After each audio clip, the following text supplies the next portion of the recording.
Yay. Okay, I guess that usually that sound makes it official for us. So That's right. that's right. So welcome tonight, John.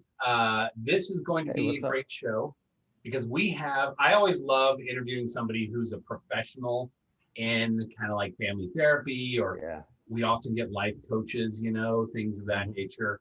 But somebody who's professionally trained who can actually give us like solid constructive advice on which way to go in our crazy dating lives and where we're like kind of going wrong and off the rails. So I'm really looking forward to this. I think we were talking about it earlier today, and there's several people looking forward to this. So thank you for agreeing to be on. We're happy to have you tonight. Yeah, it's good to be here. Thanks for inviting me.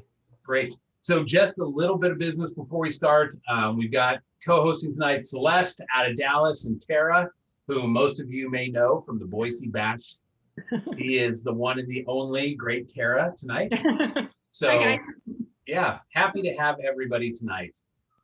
So why don't we start off, John, and just as we kind of get into this, tell us a little bit about you. Where do you live? What do you do? All that good stuff. Give us a little bit about your background. So I am sitting in a little house that I rent currently in downtown Logan, and it was built in 1899. I just dig old houses, so I jumped on this one when I had a chance to rent it, and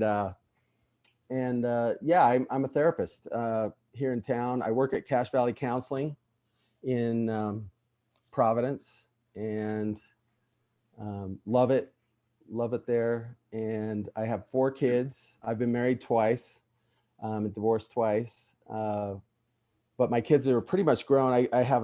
They're 21 through 32. So Okay. So And yeah, still I'm a 50 something, and okay. So yeah. you're a little past the mid-singles age. Yeah. I think that's a tough part. A lot of people are like, I don't really feel like I'm past it, but You know what? So am I, but we don't need to tell anybody. Right. Okay. Let it be. We'll keep it between you and me. That's right. Yeah. So what's in a number anyway, right? That's right. Right. Exactly. I'll be like a Right there with wise mentor to That's this right. to this group. I'll just try to help out how I can. So. Awesome. That's great. So I'm a twice divorced therapist, which means I know exactly how to do it right, and I've totally screwed it up both. And that usually is a great education, when you can do that, as long as you learn the lessons, right? Right. So, Well, what did they say? I think there's kind of an old adage that like those people who need the most help become therapists or something like that. Yeah, definitely psychiatrists. Psychiatrists. Maybe that's what it is. But okay. Therapists, it's a mix. I've met some really healthy people, and I have met some real doozies for sure in my profession. Therapist was amazing. It is amazing. That's awesome. But I've had a handful of nut cases. So you just got to find the right person. Yes. It's just, it's a little of everything. Yeah. Draw. Yeah, absolutely. It's kind of funny. So with my marriage, I should say one of my marriages, because I am divorced more than once as well. We went through 7 different counselors. And so it was just like, tasting every flavor in the whole area to see if any of them would stick. We had some that were really good, but I don't know. The moment something came around where they're like, yeah, you need to work on this. She's like, nope, failing. Next, we're going to somebody else. So it was just therapy hopping all over the place. It was bad. Right. So maybe 1 or 2 of them might actually have been good if they had the chance, I thought they were great, I don't mind. Like I'm the type of person, I don't mind. I know I got issues like to work on. We all do. Right, It's called life. And so if I go into a therapy session and someone's like, well, okay, this is what you're doing and this is what they're doing. You need to work on. I mean, isn't that, correct me if I'm wrong, but I feel like that's kind of therapy 101, right? Like a couple will come in and they're going to say. It can definitely be therapy like that. And I find myself doing some of that for sure. And then I do other things too. And therapy is like anything. It's like art form almost more than a science. There are days when I feel like I'm really on my game, and other days where I'm like really forcing myself, like stay focused, like be there with them, help them through. but yeah, we find like where I work, we're all trained on a form of couples therapy that's really cutting. It's sort of like the best approach, I think, based on outcome research. And a lot of that's about get to the emotion of it, like don't get lost in the weeds on the intellectual aspects, because when it gets down to it, we're just hurt. Yeah. And if you can't heal that, I don't care how much you talk about good communication and what are some good ways or love languages or anything like that. If that heart is broken, they either won't love well or they won't receive love well, and either one will blow it up. So yeah, definitely. It's interesting when I don't know how much you kind of peruse the LDS dating groups on Facebook or something, but man, some of that stuff on there, I mean, between projection and clearly you're not ready yet because you're still reeling from whatever hurt or whatever past relationship did to you. For sure. There can be some interesting posts and big fights. So. Oh yeah. I've actually gotten out of a couple of them because it just got so toxic. I was like, and there was no talking reason to anyone. So, but most of the time I hang in because, listen, I've been there where I'm not ready, where I'm hurting, I'm not healed. And so I have a lot of compassion for people who are in that place.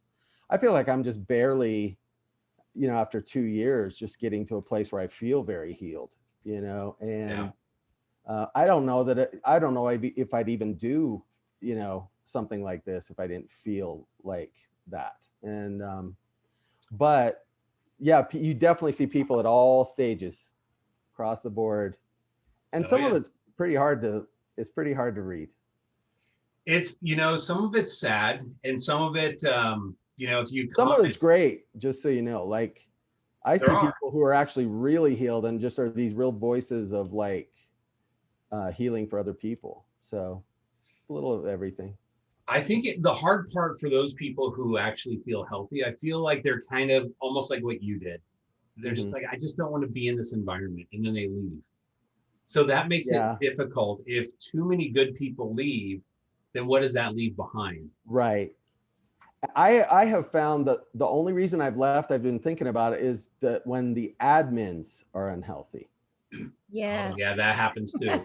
Because you could have everybody in the group can be unhealthy, but if the admin's healthy, we can work through that. Yeah. Mm-hmm. When they start joining in with the voices that are toxic, that's when I'm like, you know what? There's nothing I'm going to say. Or they like call out and fight back against those who are actually like level-headed. And you're like, what are you doing? Like, and that's when I just feel like the influence of that group is going to be sort of killed, by that, if that's who's running the show. So, and I would say most admins, to be honest, are actually really great. Like I've had some good experiences on there. So. Sure. Awesome. So let's back up just a little bit. How did you get into family therapy? Where did you kind of decide to go down this path? Tell us that journey a little bit. Well, coming out of high school, I grew up in North Vegas. I thought of myself as just kind of a jock and like a kind of a city guy. And I didn't envision myself going to college, really, to be honest with you. I say that after having gone to 11 years of college and gotten a few degrees. But back in the day, I just thought, if you would have told me that was my trajectory, I would have just said, you gotta be kidding. There's no way I'm staying in. So I got into BYU on academic probation because I had like a 3.0 GPA, and I was lucky to have a 3.0 GPA in high school. And I just wanted to do something that would allow me to graduate. And psychology was interesting to me. And I thought, I can do this. I can learn about, how we work and that kind of thing. But then you get a degree in psychology. What are you going to do with that? I mean, nothing. Yeah. Really. I was a psych tech at like a inner city hospital in Vegas at UMC. And I'm like going, okay, this is not my career. Please, Lord, let this not be my career. Okay, I'm going to have to get a master's degree. So let's get it in sports psychology and like athletic counseling. And now I can work with student athletes at a university somewhere. That's really exciting. And so I did that. I went to a little college in Massachusetts. And while I'm there, you have to take the counseling classes, right? Sure. And I had a professor pull me aside. And I really, I'm grateful to him for this, because he said, hey, listen, you can be an academic advisor to student athletes. You do great and you'll have a great career and it'll be fun and exciting. And the guys and gals you're working with will be on TV and some of them will go pro and, you know, it'll be a good experience, but you're a pretty decent therapist. Like, I think you'd be a really good therapist. And so he just said, you may want to think about, you know, getting therapy training and doing that, you know? And so I ended up getting a PhD at Florida State just to kind of pursue that and get all the coursework in therapy. And while I was there, I fell in love with it kind of, and then I realized, wow, this can really be a passion, you know? And it's still a passion. I would say I'm an above average therapist. I don't know that it's a gift with me per se.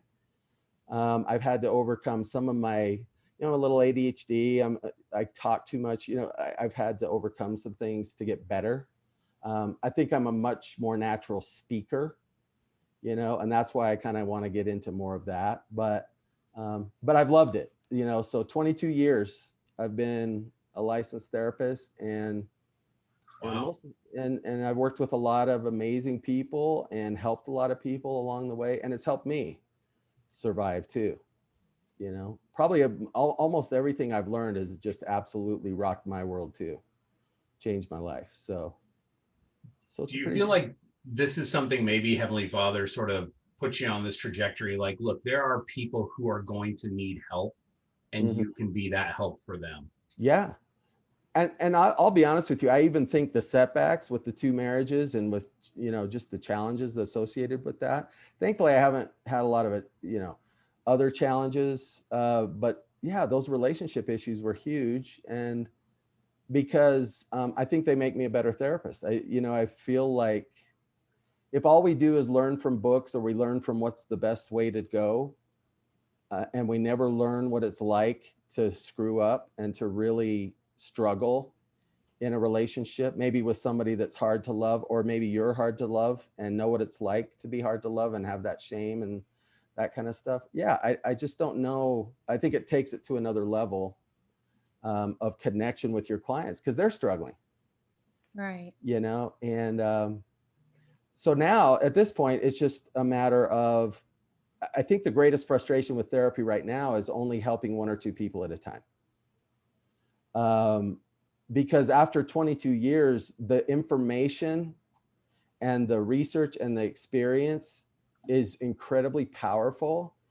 And it's almost frustrating because it's like, I helped 10 people today and that's huge. And the ripple effect of that in their families for generations to come will matter.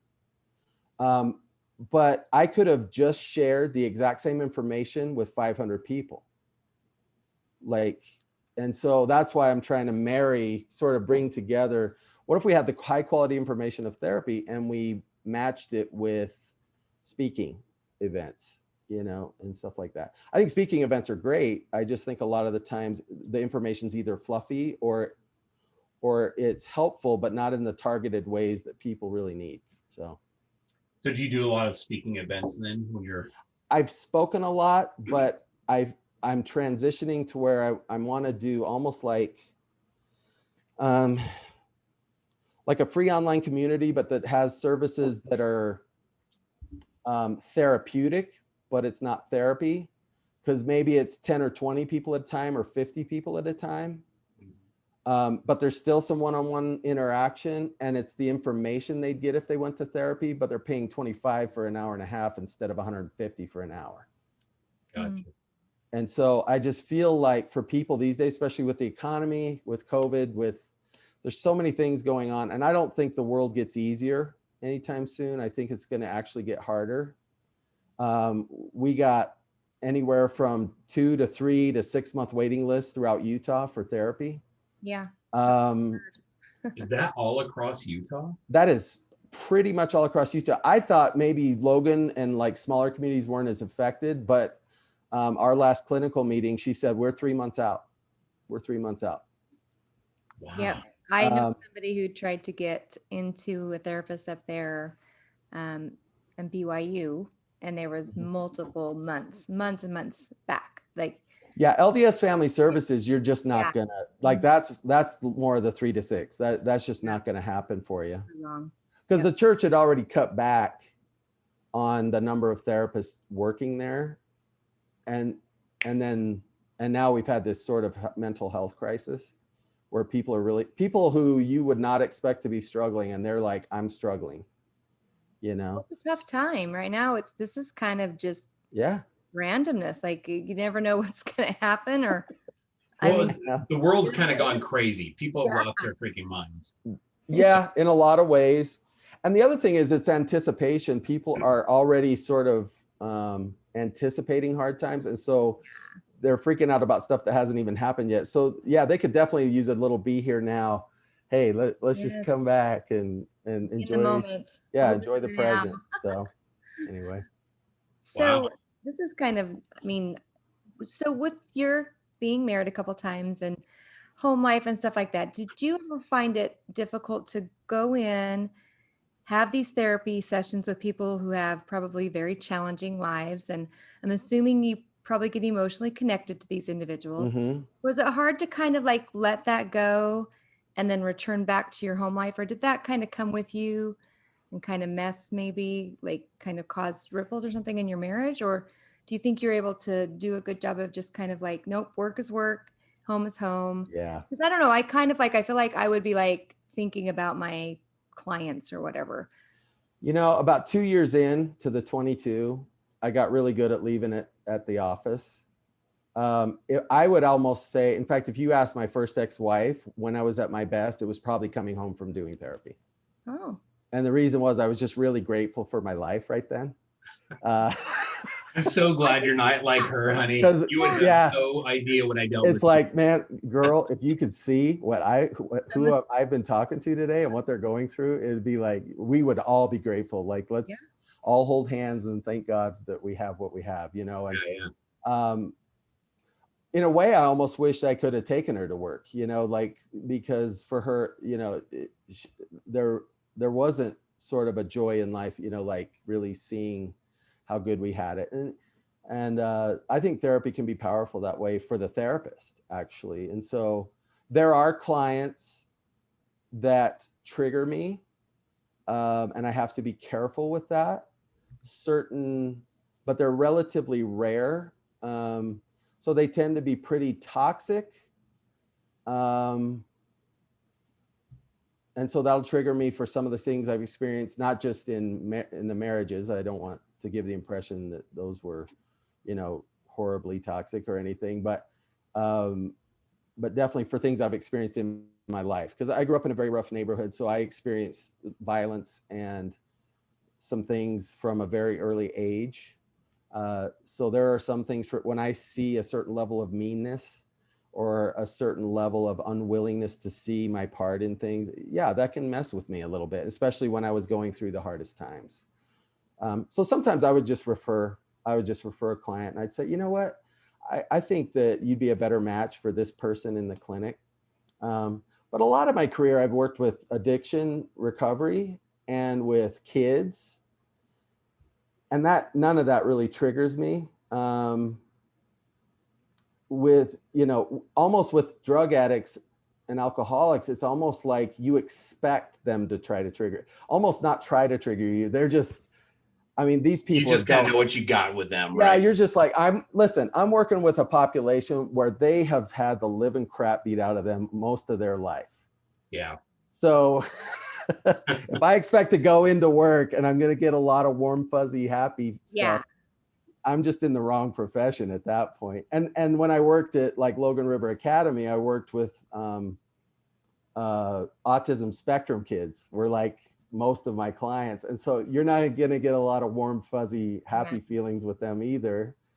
But what's ironic is if you'll just let that go and the mindfulness just totally helped me with that. Because if you can stay really focused and stable, not take it personally, they come around. You can really see a lot of sweetness, even in the hardest people. If I have one regret about marriages, is I wish I could have taken more of that mindfulness and really applied it. It's just harder when it's people you live with who you expect to love you and they're having a hard day. Does that make sense? And so is that kind of like one of those, it's easy to, like, from the outside looking in, you can totally see what the issue is, but once you're inside, you're like, it's not quite that simple. yeah, it's kind of like, okay, yeah, I'm not putting Yeah. up with that. Let's go. And it's just like, you know, yeah. And I don't regret that. That's just part of the life. That's part of the lesson. It's just, and to be honest, I don't know if that would have saved either relationship. But I do think it would have been better. I would have looked back and felt better about how I handled it, at least. Yeah. If I had been more centered and grounded and that kind of thing. So do you normally just are your clients mainly LDS? I mean, I know you're in Logan, so there's probably like a high level. Do you do non-members as yeah. well, or do you work for the church's therapy? I mean, I've worked for LDS Family Services for about 4 years, in both Provo and American Fork. But I haven't worked there for quite a while. I probably right now, I would say about 2/3 of my clients are LDS, maybe 3/4, but the rest are not. Wow. Either former LDS who've left the church, or just some other, grew up in another tradition, or don't believe in God per se. I mean, I'm in a university town, so I'm That's true. and it's not BYU, so I'm getting people who are from all over the country, all over the world, really, and they got all kinds of different backgrounds. So do you find that those who are members of the church have I don't know, almost like a leg up on the rest, or do you think because you're able to talk with them gospel, or do you talk gospel with your LDS I mean, clients? if they're open to that and they want that to be a part of their, like, they want to understand the deeper meaning of what's going on in their lives, or sometimes, I mean, I'm using Buddhist principles, but like, if I sent you the 8 skills I teach, you'd look at them and you go, okay, I can find 5 scriptures from the Book of Mormon and the D&C for every one of these. Right. You know what I mean? And so, and I got trained on it at LDS Family Services. So the brethren approved the training. Yeah.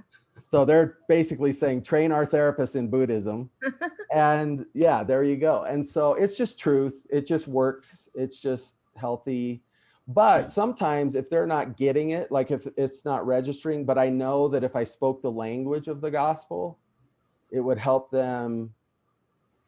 For example, the Buddha taught, be your own light. Look within yourself. There's this divine place in you that can really teach you things. Well, they might not be getting that, that sense of connecting to their true self. But if I say, let your light so shine before men, all of a sudden I just go Christian. It's kind of like there's a light in you that Christ talked about.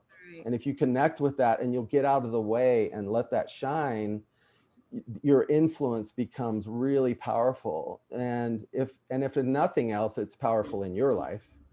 And as soon as you do that, it's almost like an emotional connection, where it's like, okay, you're not talking about some guy that lived in northern India and China 400 years before Christ. You're talking about Christ, or if you talk about, what's another one, like showing forth kindness thereafter, reproving betimes with sharpness and showing forth love thereafter. When you start talking to D&C scripture, you're talking about just 170, 180 years ago. Like, this isn't Buddha. This is more fresh. Yeah, but it's teaching the same thing. Same principle. Yeah. As before. And so I do that a lot with audiences where there are hardly any LDS. Like when I was a therapist in Vegas, I really didn't have hardly any LDS clients. And so then if I had a principle that I knew in the gospel, I would just share it in a way that some transcendentalist from New England said it 150 years ago or 200 years ago. And that's why I just have to broaden I have to study like a lot of different philosophies and stuff like that. Not so much for anything new, but just for a new way to say it. Yeah. That resonates with whoever's in front of me. That's great. So it sounds like you started your practice. I'm sorry, I think I just cut you off, Tara. Oh, no, it's okay. Go ahead. I just lost the thought. I was just gonna say, so it sounds like you started in Vegas. How did you end up in Utah? Just kind of getting to know the whole picture here. So when we moved from Tallahassee, Florida, Okay. Going to Vegas I could have gone into academia, but the thought of getting tenure and having to do that much research Oh sort yeah. of made me want to poke my eyes out with a stick. Yeah. Made me want to go a little crazy just thinking about that. You know, I would have loved the teaching part. Oh my gosh, like that would have been a blast. Oh, I'm friends with some of my professors on Facebook, and they're always like complaining about some article they wrote that got rejected, and they're like, "Do you have any idea how long that took me?" They're on the tenure track, but Right, no, right. what a nightmare. No thanks. Like, It yeah, is I get hard. I mean, after you're tenured, it's almost like you get a little bit untouchable, but I just didn't want that life. And we would have had to have moved to wherever the job was. So, and we just wanted to go back west. We wanted to go home. And Yeah. so I went to Vegas. I became a licensed therapist there, and it was a good first part of the career. I don't think my wife loved living there, although it was only 4 hours from her family in LA. And so there was some good things about it, but um, so I started there, and then at some point, we just realized this is not the best town for our kids. Like, and it wasn't so much like, you know, naked women and gambling. It was more just not a lot of kids their age, you know, not a lot of church culture, not, you know, the good part of the culture, not anything negative, but, and we just thought, you know, it would be cool if we could go to Utah. And so we moved to Highland actually, in 06.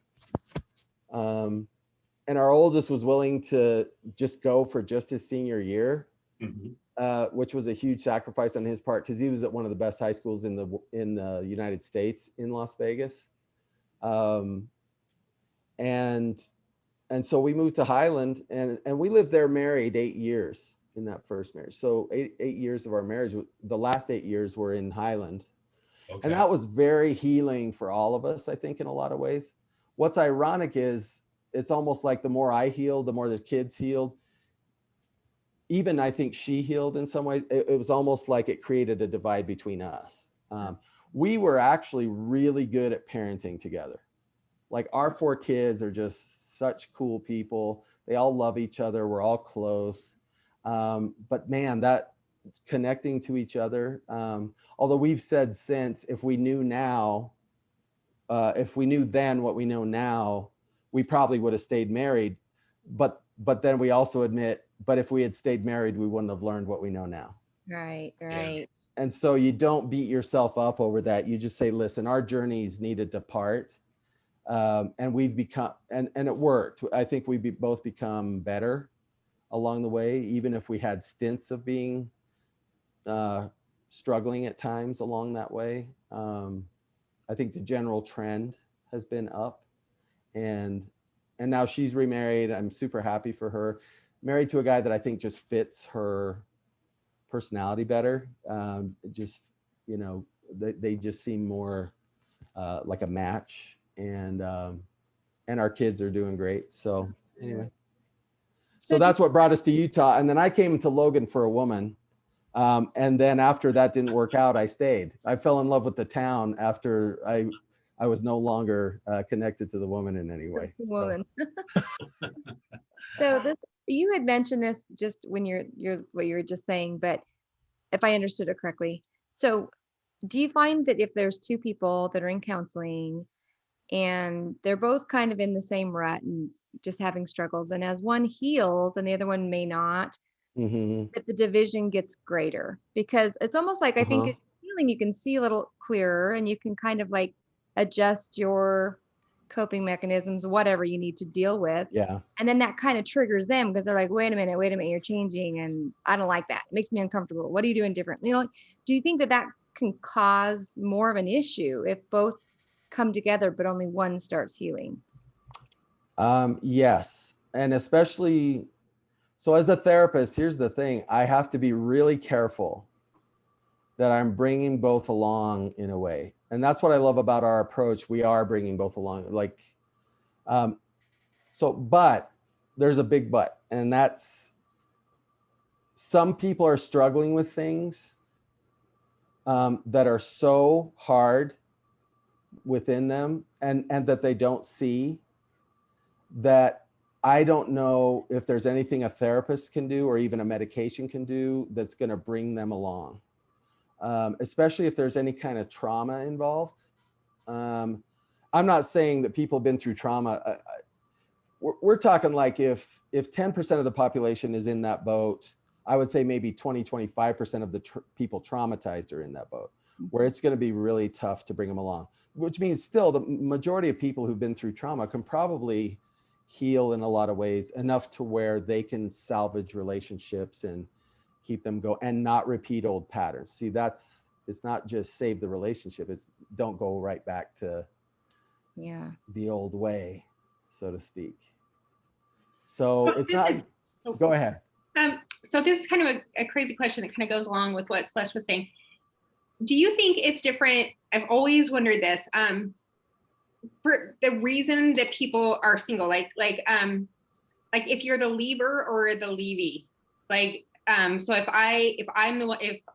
my ex-husband walked out on me, but I'm with somebody who he walked out on somebody else, it seems like if we got divorced for different reasons, it seems like we bring different baggage or different ways that we look at the relationship. Does that make sense? Absolutely. Yeah.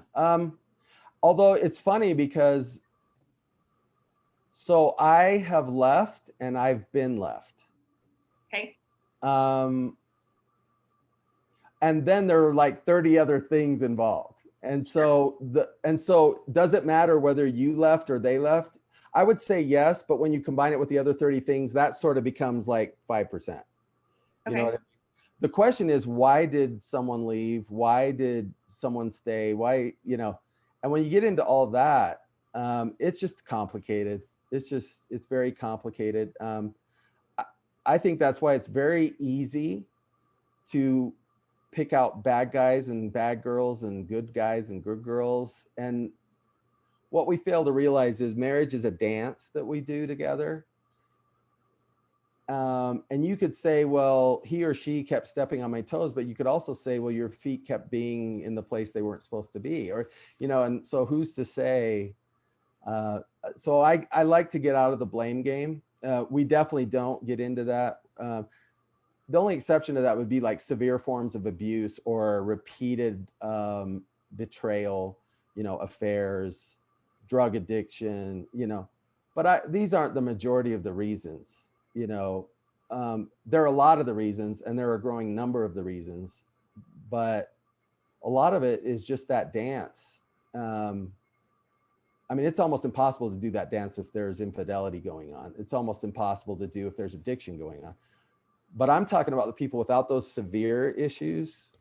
Yeah, it's just the dance, but the dance it's complicated to get it right, especially once someone has been hurt really bad in any way. Like with an affair or something like that.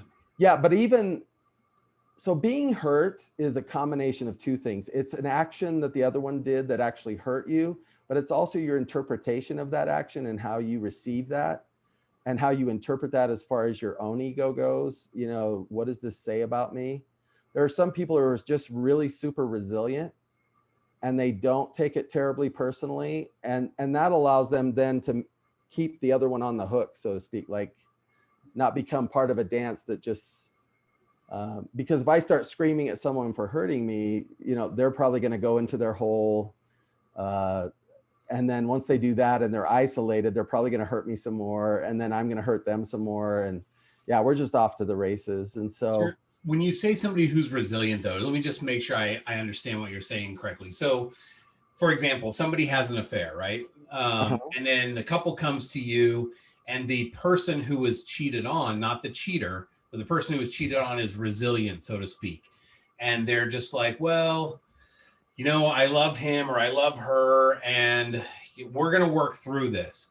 I feel like in situations like that, from my experience, it's almost dangerous because I feel like at that point, the other person can think, well, okay, that wasn't so bad after all, right? Like I thought it would be worse, or I thought they would like potentially leave me. So maybe we can skirt out of this and it wasn't a big deal. And then the behavior can potentially perpetuate. Does that make sense? Like, Absolutely. So I worry about that resiliency of somebody who would say, yeah, I can just take it. Because then the other person might just be like, well, then I'll just keep dishing it. So You know? we have very different definitions of resilience, because I don't see resilience as permission for people to hurt me. Like that is not in fact, I could say in a way that's almost like one extreme of passivity or like victimhood or whatever. I'll be the good one and forgive you, and it's like, yeah, I see that almost as really pretty much as unhealthy as I hate you and I never want to see you again. Somewhere in between there is this beautiful balance, and that's, welcome to my job, which is this amazing, beautiful, horrible balancing act of, am I in my effort to be understanding, am I indulging them? In my effort to hold them accountable, am I punishing them? And it's almost like a constant guiding them back to sort of this center, which is really hard when you've been cheated on, to find that middle ground, because your trauma mind is going to take you to one extreme or the other, probably both repeatedly. And to me, what healing is sort of bringing it from the two extremes and bringing it up into here.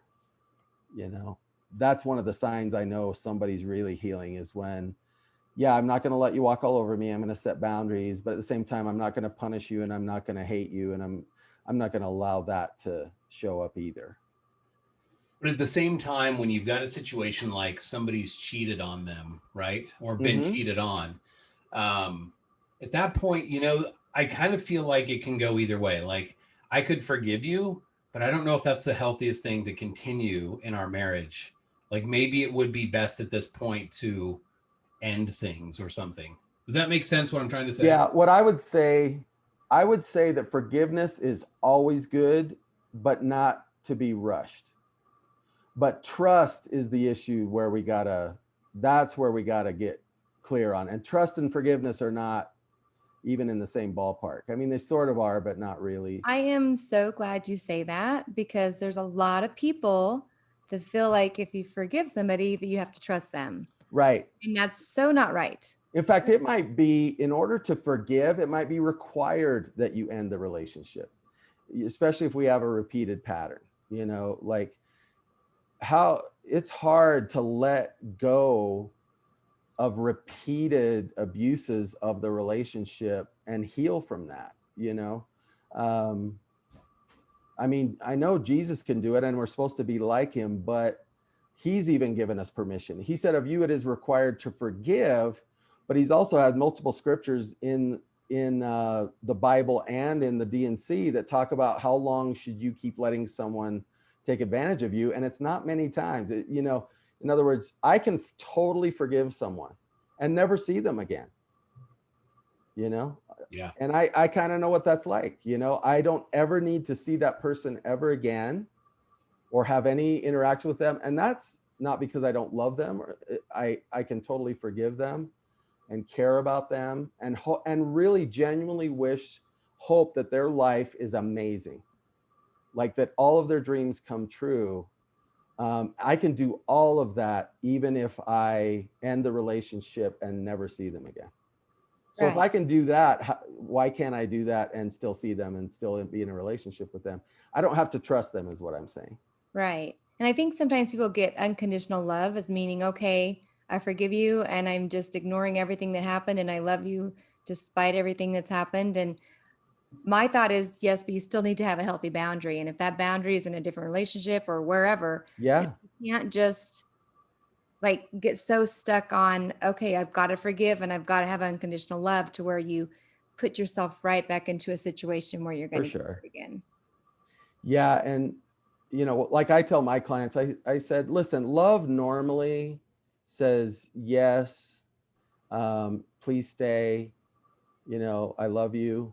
But love also says no, stop, and goodbye. Right. And that's what, to me, is agape, the pure love of Christ, is whatever is in the best interest of the beloved.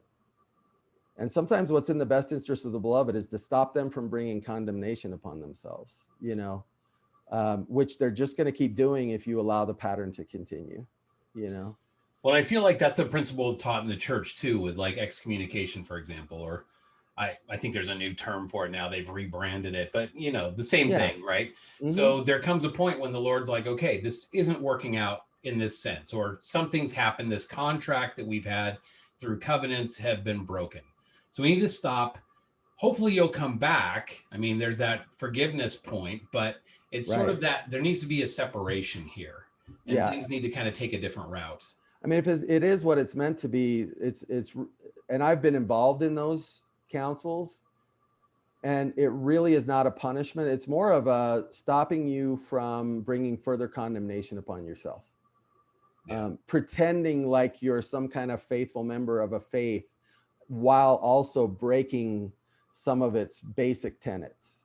You know, it would be better for you to break from that, go and figure your life out, go heal, go decide what kind of life you want to live, and now come back. If you decide this is the life you want back, like the prodigal, hey, welcome back, buddy. We love you. Yeah. You know, we loved you all along. We loved you while you were eating corn and pig crap, you know, in the middle of the pigsty. It's just, we had to let you go find your way, you know? Yeah. So. Well, and sometimes we, you know, you have to do what's best for the whole, you know, for the group. Yeah, I know there's children sometimes involved. you have to let a relationship go because that's what's best for your children and your family, you know, whether you want to or not. Sometimes you have to do what's best for everyone. Right. I mean, sometimes you have to let go of an entire family. You have to let go of a whole set of friends.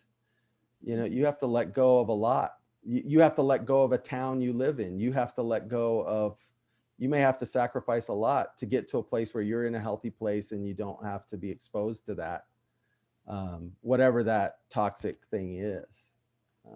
Is that where Christ's talking about at the right hand offend thee, cut it off, sort of thing? Yep.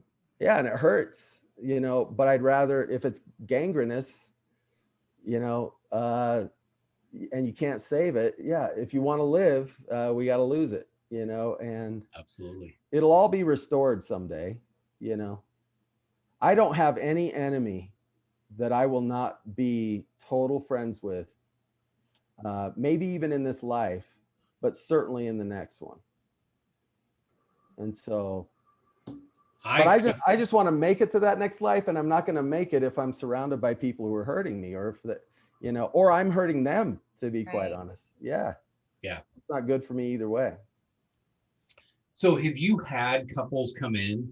I mean, okay, over 22 years, I'm sure you have, but let's say you've had like somebody come in and you're just sitting here thinking like, okay, either he's bad news for you or she's bad news for him, either way, right? And you just get to a point in counseling where you're like, guys, I think you should quit. I think you should just split. This is not healthy. This is toxic. This is not a good setup for you guys. The answer is yes, but I take it more into my own hands.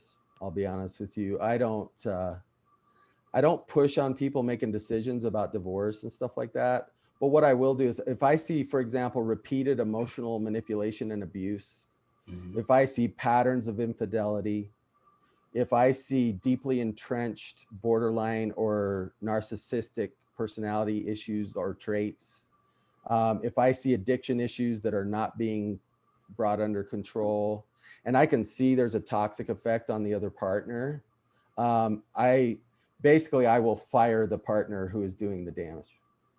And I will say, I will continue to work with the partner who is not dealing with those issues. But I can no longer in good conscience work with the partner who is repeatedly doing damage, no matter what we talk about in therapy. And that doesn't matter whether they just can't get it and apply it or they won't. At some point, it's not the kind of therapy we do with couples. That bonding, that healing of wounds is just not going to happen with people who are in those categories. Right. So we don't deal with active addictions. We don't deal with ongoing affairs. We basically say, hey, listen, go out there, get treatment for those things. If he or she decides to stay with you through that, good for them.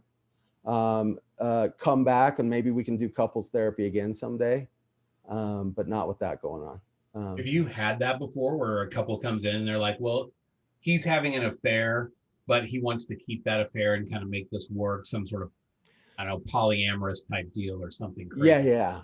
So I would say if we include not just affairs, but all the things I mentioned, I've seen a lot. And I would say that I'm seeing more and more every day of some of those issues, including apostasy, by the way. And it's, it's one thing to leave the church and then we just live sort of separate lives when it comes to spirituality.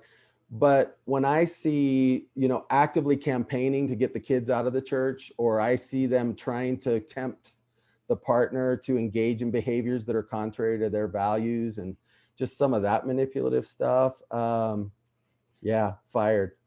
Pain will be your teacher now because it's not going to be me. So you've actually sat there with a couple and said like, hey, I'll continue to meet with either him or her, but it's going to be just that person. Yeah. I mean, listen, therapists have to have boundaries too. Sure. Yeah. I mean, in a way, I got to, if I have a client repeatedly attacking me for being LDS, at some point, I mean, I can be only so mindful. And at some point it's like, I don't want to come to this, and we got a 3-month waiting list, bro. So, right. Let's get you somewhere else with somebody who can identify with what you're talking about. But, any kind of bigotry or anything like, it's just, if that's deeply entrenched in you and you feel no shame, just unloading on people, or if I had a man-hating woman or just whatever. And that's for their sake as much as mine. It's not, I'm not going to help them if they see me that way, for something that I can't do anything about. Like, I'm a dude, I got outdoor plumbing. What am I supposed to do? Nothing you can do about that. Nothing. No, nor would I want to do anything about that. So anyway. Now, have you had anybody go extreme and like show up at your house in the middle of the night or anything like that? Like, I still go to a therapist, right? And I chat with him all the time. Like, he's told me some pretty doozy stories about like clients he's cut off and they just don't get the hint, for example, right? Or they're upset with something he's recommended, especially in couples counseling, because sometimes you're like, well, I would recommend she maybe do this. And then the other partner's like, absolutely not, right? Like they'll just. Yeah. For one, I'm not incredibly directive when it comes to actually making decisions about their life. Although they can probably get a feel for where I would go if I were them or if I were their dad or their brother or something. But so no, I don't get a lot of therapist stalkers. I think that also has to do with how I let them down or how I let them go, I would say. I do it in a very respectful way. I have a lot of compassion for them. Usually people who hurt people very deeply have been hurt very deeply. And so I certainly don't want to hurt them anymore and add to that pain. That's certainly not going to help their spouse or whoever I'm also trying to help. So I just feel like, I just let them know this just isn't a good arrangement. This isn't something that's going to be therapeutic for you. And I don't want to take your money to try to help you, knowing that I probably won't be able to. That would be dishonest in my view. And I let them know this is as much my block, as yours. And, I'd love it if you could spout off about my religion every time and I could just let it roll right off my back. I think that would probably, to a degree, that would represent maybe a little more maturity in me. But it's just, it's just not working. I'm really, I'm affected by that in a way that really weakens me as your therapist. Right. And so either that would need to stop, but then I don't expect them to stop how they feel, where they feel really aggrieved by the church and they just really want to go off. And so why are we going to force it? Let's just let you go, Yeah. So I'm sure there are religiously aggrieved therapists out there who would just love to chat with you, Better match for you. Yeah. Right. Although I don't think that would be good for them, but I'll leave that up to them, but. So what's like, if you had somebody if you had to kind of like look back over your past clients, what's maybe like the most shocking thing somebody's told you before that's come out before you? I mean, have you ever had somebody been like, look, I don't know who to talk to about this, but I murdered somebody or something just crazy, right? I know it's happened. So no murders. Okay. Not even in Vegas, not even mafia hits, none of it. I had my state president tell me somebody confessed to him on that one time. I was like, oh, right. So you get oh, on yeah. line, right? I've been in ecclesiastical positions where people confess to me, and I've have some doozy stories of that, but especially from Vegas because that's where I served. But yeah, I like one shocking thing has been gambling debts, like how much they lost in a week, kind of thing. Like like losing your entire mortgage in a week, cashing out your mortgage and losing $325,000 in a week. That would suck. Wow. Oh my gosh. I think probably the most shocking had as much to do with my own youth and innocence when I was a psych tech at that hospital in Vegas. I was doing an intake where it's just a comprehensive, his whole history. This guy was from Oklahoma. He was just a farm boy from Oklahoma. And what had happened was that one night he got really drunk and had a gun and he was fighting with his girlfriend. None of this is a good mix. This is not going to go anywhere good. Right. She is standing in the doorway screaming at him. He has a weapon. There's a cop behind him screaming at him, do not lift the weapon. And he lifted the weapon and the cop shot him in the back like 3 times and paralyzed him from about mid-waist down for the rest of his life. So he's in the psych ward, obviously, at the hospital because he's grappling with this idea that I'm never going to walk again. I can't even remember what happened. I was so drunk. I just woke up and I'm never going to walk again. So, but anyway, I'm doing this interview and I asked this question that was on the interview have you ever done anything sexually deviant? And he's like, give me examples. And I'm like, incest or like violent, porn or sex or stuff like that. And he's like, oh, no, I haven't done any of that. So then I asked a couple more questions and then all of a sudden he just goes, hey, wait a minute. Let me ask you this. Tell me if this is deviant. He said, no. When we was kids, we used to go in the barn and we all just hump on the cows, man. We just have sex with the cows. And I was like going, you know what? I'm going to go ahead and write that down. You know what I mean? Yeah. And I wrote down, yep, sex with cows. Well, go out on a limb here and say that qualifies. Yeah, that was an awkward moment for me, being like, what was I? Maybe. Wow. I was like maybe 26 or something coming out of BYU. Yeah. And I had grown up in North Vegas. I mean, I remember doing splits with missionaries and like showgirls would come topless to the door and the 19-year-old missionaries freaking out. And I'm the one going, hey, we got some sister missionaries. They'll come back and talk to you. But, hey, thanks for coming to the door and listening to us and we'll be back. And the missionaries just like going, what the? So it wasn't like I'd never seen weird stuff, but just when that farm boy was telling me about that, I was just like, oh my gosh, dude. And he didn't even know that was deviant. Oh, I'm like, that was the strangest part. Like, wow. So yeah, I've had some weird, I've been doing it 22 years. There's so much weird. Yeah. There wouldn't be time to talk about it. We could do an 8-hour show and just other stories. Have you read much of Carlford Broderick? Yeah, a little bit. I knew Carlford Broderick. Okay. He was the major professor of one of my professors at Florida State. That whole academia is like have a tight-knit community. People know people, so yeah. Mary Hicks was her name. She was a professor at Florida State and she had gone to USC where Carlford taught. And then I met him at a couple of conferences and he actually has one of my favorite quotes about therapy ever. He got up at a conference for Mormon psychotherapists and said, I have a little advice for you young therapists. He said, don't ever schedule 3 depressed people in a row. Why will you end up the fourth? Is that Exactly. Well, and then what he said, always throw a borderline in there just to make things interesting. Oh my God. mix it up? And we just started laughing so hard because it's not like borderline or an addict or something is your favorite client, but it would they definitely make it interesting for sure. But they don't depress you. So he just said, mix it up a little bit. I have never really worked with mental illness other than maybe a year at Provo Canyon Behavioral when I worked with severe mental illness. But other than that, I've worked with populations, But anyway, what were you going to ask about Dr. Broderick?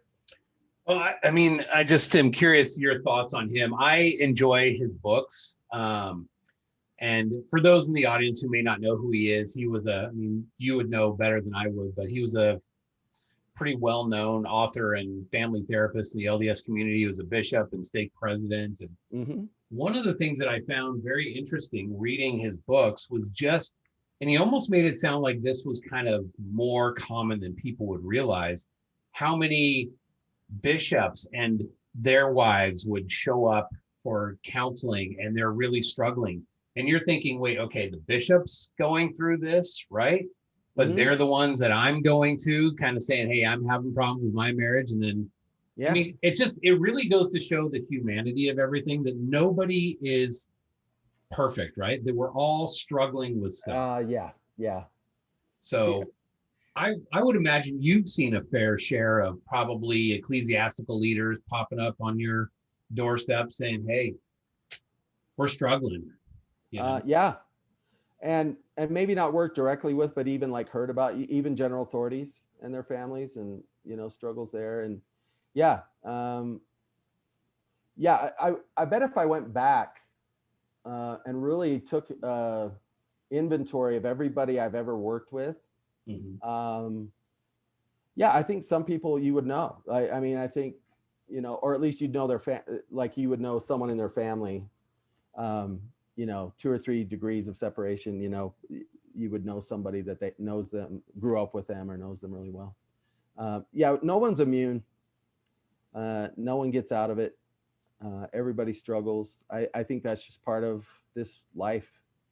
So with that, knowing that everybody has their struggles, everybody has past struggles, they come with baggage, especially those of us who have been divorced once or multiple times, or those who are in the MSA age group and have never been married, and the emotional side effects of that. So what is your opinion on all of us kind of like, we're trying to find our match, we're trying to find something that's going to work for us. Like, how beneficial would therapy be as an individual, first of all? And then when you find someone you think, okay, maybe this person works, how beneficial would you feel therapy would be? Since I'm sure we all have lots of baggage, so.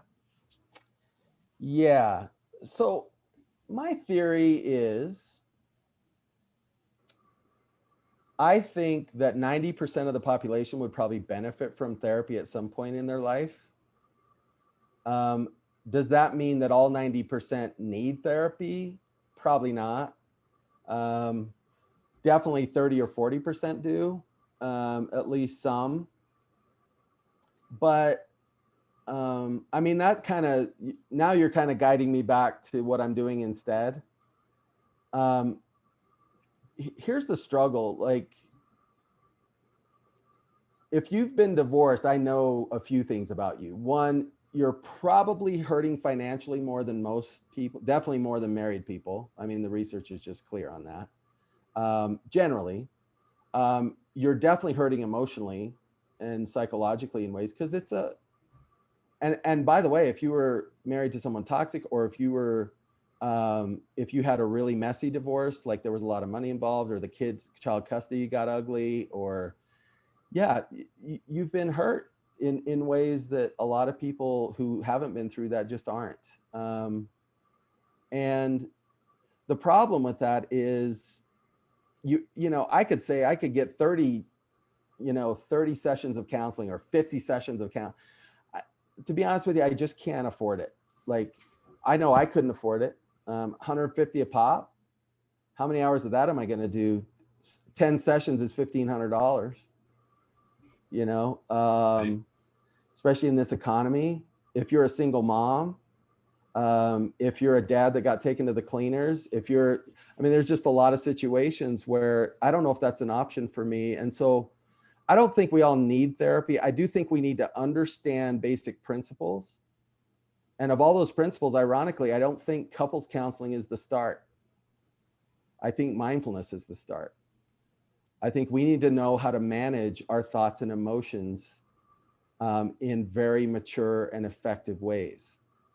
Because when you think of all the problems with divorce, like what got us into trouble, you know? Well, I ignored red flags, or I was so hyper focused on the good things they offered that I totally forgot that they were human, and so I expected too much. Or then I got in there and then I got triggered, and then they got triggered, or I didn't realize how much they'd been hurt in the past, or they didn't realize how much I'd been hurt. And so we could have a class on that, but here's the thing. What's that? Oh, I thought I heard somebody. Yeah, someone had some weird mic issue going on. Yeah, just we if could you're have in the audience, please make sure you keep your mics and cameras muted, just for the time being. Okay.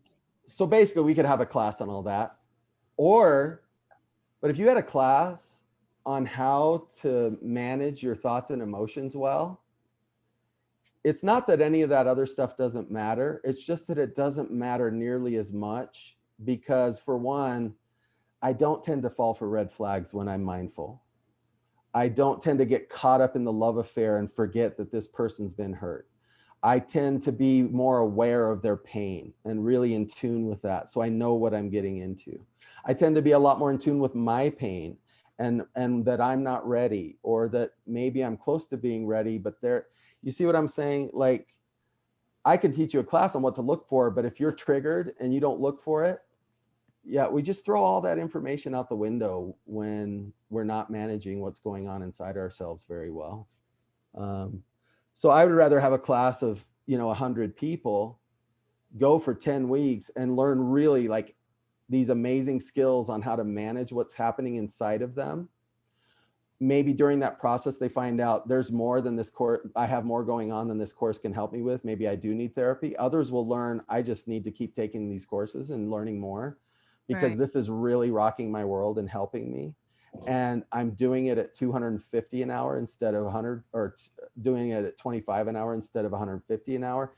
Yeah, it's just like, I can keep doing this for a long time. And it may be that the length of that treatment combined with the quality of the information is as good or better than, 5 sessions of therapy or 10 sessions of therapy, which is that's all I could afford, So I do know that, and for the members, and I know each bishop and each stake does things differently, but I know in my current ward, in fact, in the last several wards, the bishop's been very open to using funds to help people get therapy, especially when in some of the wards I've been in, there wasn't really a lot of financial need, like, everything was being met, but they didn't want to spend the money on therapy or whatever. Maybe one of the couples, of the couple didn't want to spend the money. The other person wanted therapy. Anyway, so that is an option. Sometimes you can go to your bishop and the bishop is willing to use those funds to pay for therapy. So that is one option that can be taken. Yeah, and I think you can take advantage of that. That's another reason I want to do what I do, because I'd rather a bishop use fast offering funds 25 for an hour and a half. He can help a lot more people that way, and then save up that 150 an hour for the members of his ward that are truly in need of therapy, like they're suicidal, or they've been deeply traumatized, or stuff like that. Right. Because right now, I just talked to a singles ward bishop a week ago, and he's like, John, I got 30 people who could probably use therapy in the ward. I don't have a budget like that. Like, I can't pay for that many people all going to therapy at the same time. But he said, if you could have 20 of them doing what you do, and then I know I could help the 10 people, Right. really get the help that they need. Like, that would be a huge answer to prayers right there, Yeah. And I think a lot of people, I don't know if you personally, but I know a lot of therapists accept insurance. I've been to some that don't, though. You can still get receipts and maybe submit and get partial payment back. But We actually don't accept insurance, but we help them bill, and almost all Right. of them can get at least some them back because it's out of reimbursement. network or I would whatever. say probably, they can get like 50 or 60% back, or because it's out of network, but yeah. So one other thing I was going to say, and it kind of goes back to what you're talking about, being mindful. So just recently I was just like, I kind of feel like my life is kind of like the struggle with my marriage and the separation and the divorce and stuff spans many, many years, Uh-huh. 7 years total. And there was a lot going on. And I feel like kind of like I'm past the 7 mark, and Ouch. it was rough for sure. But like, I kind of keep thinking, okay, Heavenly Father, like I've been through so much, and haven't I done my time? Like, I feel like, can things just kind of smooth out, right? Just give me a little bit of like placidity in my life. Just like, I would love to feel like I live by this placid lake, right? Yeah. But the other day, because that isn't what I got. It's just not what I have. And honestly, it's probably not going to be that for a while. So I was sitting here and I was like, like, what do I do? And it was almost like it hit me. It's kind of like, maybe this is just life. Like maybe I'll never reach a point where everything is just a-okay. There's always going to be something that kind of causes, because I have anxiety, so it triggers my anxiety. And so it was interesting because I thought, you know what, I'm just going to have to find peace or happiness in the moment, no matter if there's like chaos going on around me. Like, I've just got to find something in each day or each moment or whatever, Yes. be happy about. Because if I wait for that big moment where I'm like, everything's perfect, and I just like, yay, I made it, that may never come. And I might live my whole life waiting for that moment. Yeah. And it just hit me. I'm like, and I've gone through cognitive behavioral therapy and all that. Like, I get all that. And so I think it was just that moment where I was like, okay, that's it. Like, I can't expect everything to just be a-okay. It's probably not ever going to get there. So Yeah. I've got to learn to be finding the good and the peace and the happiness in the moments, Right. despite what's going on around me. So what you just described, and it's interesting you mentioned CBT, because CBT is what we would call second generation behaviorism, which just means that behaviorism, punishment, reward, that kind of, and then CBT, where we start seeing thoughts as behavior, and then we replace them with positive thoughts. Right. Exactly. Yeah, it works. It works short term, and then it goes away. So then they came up with third generation behaviorism, and guess what that is? What's that? Mindfulness. Yeah, exactly. Being in the moment, right? So, well, that's one of many things that it teaches. And so instead of, I have this really ugly thought, I'm going to replace it with this happy thought. Then the ugly thought gets ticked off and comes back and kicks happy thought back out. Now we got a tug of war, and but mindfulness says, hey, just leave him there. Just leave the negative thought there. I'm just going to put this happy one with it. Right. And guess what eventually happens without that war going on inside of you is, negative thought just let's go. And like, so what you were talking about, acceptance.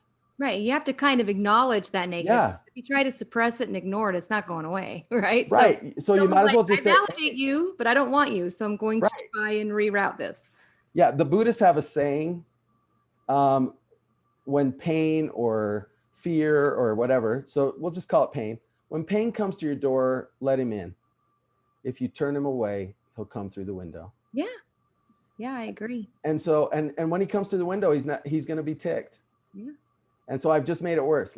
And so don't get into a tug of war with your mind, because your mind will kick your trash. Yeah. And so what I tell people is, let him in. You don't have to make friends with him. You don't have, but he might actually have something important to say to you. Your pain might actually teach you things that you need to hear, and you won't hear it if you're suppressing it. No, that's interesting. I went to a therapist once that actually just said exactly what you did. And it's been such a good tool for me. And that's, pain and negativity, they come into your mind because there's still things you haven't learned from them. When you actually really do put something to rest, it tends to go away. But if you're, and you don't think about it anymore. Uh-huh. But if you got thoughts that just keep coming back and back and back, there's usually something there that you haven't learned from it yet. And if you can actually turn around and face it, be like, Yeah. okay, here we are. What do you have to teach me? And just don't, dwell in it. Then, and I think that that's probably the best exercise that I ever took, to realize that I've got something to learn from these Right. things. So you two ladies have just described 3 of my 8 skills. You just taught them just now. That's because we're good. Celeste, I know. what the heck? Honestly, and it's because I've notice, been through 5 years of counseling. right. And so you've learned it. Like, thank you. Plus, I'm in school for marriage and family therapy. So there you go. There you go. So, but yeah, I call them be here now, make room for all that arises, and hold your thoughts lightly. That's my names for them. It's just such a better life when you stop having this struggle that, why not just let life teach you what it was meant to teach you? That's probably the way that it will leave you alone, is when the lesson has been learned. It's almost like it just dissipates like a cloud in the sun, Absolutely. So I think that thoughts only haunt you when they're going to teach you something. Once you can make peace with something, right, it tends to go away. And that doesn't mean that we don't need to handle situations, or we don't need to set boundaries, or we don't need to hold people accountable. It's just, but we can even do all that in a way where the struggle is taken out of it. You know what I mean? In fact, if you look at videos online on like how to deal with a toxic person, it's really interesting what they're describing, whether they talk about mindfulness or not. They're describing very mindful, a very mindful response, like a really balanced response to it. And isn't that funny that that's what sort of unplugs that toxic from the situation, even if the other person doesn't change? I don't engage, and I just accept that, how they're to the degree that I have to. If I'm in the middle of a divorce, I can't just end it by myself, and so, but I'm going to unplug myself from the toxicity, and I'm going to set them free to just live their life. And then I'll just try to do the best I can on my end. And that's a very mindful way of approaching it. So, and I think you have to feel things. Some people have an amazing talent of squashing, their feelings, and they just say, oh, I don't care, and they move on. But it always comes back. It always, you have to validate and recognize how you're feeling all the time. So, yeah. I mean, I think it comes back to balance too. Like, I mean, I can squelch my feelings, but I can also indulge them so much that I get lost in them. Exactly. I think that the healthiest way to manage them is to allow myself to feel them, but also allow myself to let them go to a certain extent, and allow myself to move on with my life, even if I'm going to come back to it tomorrow. And yeah, we need to be really gentle with ourselves, but not spoil ourselves either, so, but we tend to be really either rough on ourselves or excuse ourselves. And both of them are not healthy. So you've got your 8 principles. How much of the big thing that I'm in Portland, so we've got just north of us here, the Gottman Institute. How much of that do you incorporate into your therapy sessions? So if you were to interview Gottman and say, hey, Gottman Institute, you've come up with some really powerful information, but it's not really translated into therapy. Like it's more educational kind of thing. Where could I find the kind of therapy that takes your kind of approach and puts it into actual techniques that therapists do with clients? And he would say, go learn about Sue Johnson and emotionally focused therapy for couples. And that's what I do. Okay. So he actually recommends the kind of therapy I do for attachment between 2 people. I actually use it right now with a mother and daughter, ironically. Like it can, I mean, any bond, you can heal it and strengthen it if using that kind of, those kind of techniques. So. Well, I know I read one time that he was so attuned at being able to listen to a couple, just even at like a dinner in a restaurant, he could overhear them, and within, what was it, like 10 minutes or something, 15 minutes, he could tell pretty accurately whether or not that couple would stay together within 5 years. That Yep. they could just be having a normal conversation. So very, very interesting techniques and tools. Well, but he bases that, by the way, at some point, it's not so much intuition. He is just so educated about the signs of trouble. doesn't he call them the 4 horsemen of the apocalypse in marriage or something like that? Definitely some of it is that. And he's so good at picking it out of a sentence and knowing which of the 4 it is and like how deep it is and how. So I guess it is intuitive, but it's an educated intuition. Yeah, but he's very gifted. I mean, he's been doing it a long time. I think experience, when you've been doing it for 40 years or whatever he's been doing it. I mean, yeah, that doesn't surprise me. He can pick with great accuracy who's going to make it and who's not, you know? Yeah. I think all of us that do a lot of couples work get to that point where you kind of get a sense, you know? Anyway. I think usually by the time people get to you, it's not like they need Gottman to tell them that there's a problem, right? That they're like, hey, there's a problem, you know? Right. That's why we're dumping $150 an hour to come see if there's a problem. Like, no, we know at that point we've got issues. Yeah. So. The question is, are they issues that can be resolved or not? And typically what I find is couples that come in think that they can't be solved, but they're going to try anyway. And I would say 9 times out of 10 get better. Oh, wow. That's great. Yeah. They get better.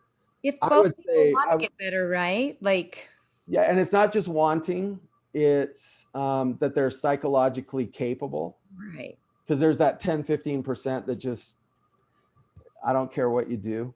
You know, it's just not a good situation. Well, they're just there is an ego wound or an addiction or something so hard, and I'm not giving up on them forever. I think maybe they can get it later, you know. But yeah. Although there are some, you know, I had a mom, probably one of the worst narcissistic.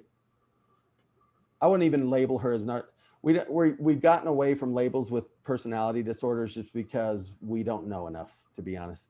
But she has a lot of traits. Say there is a personality disorder, then you just don't label which one. Well, so what we've done is we cluster them.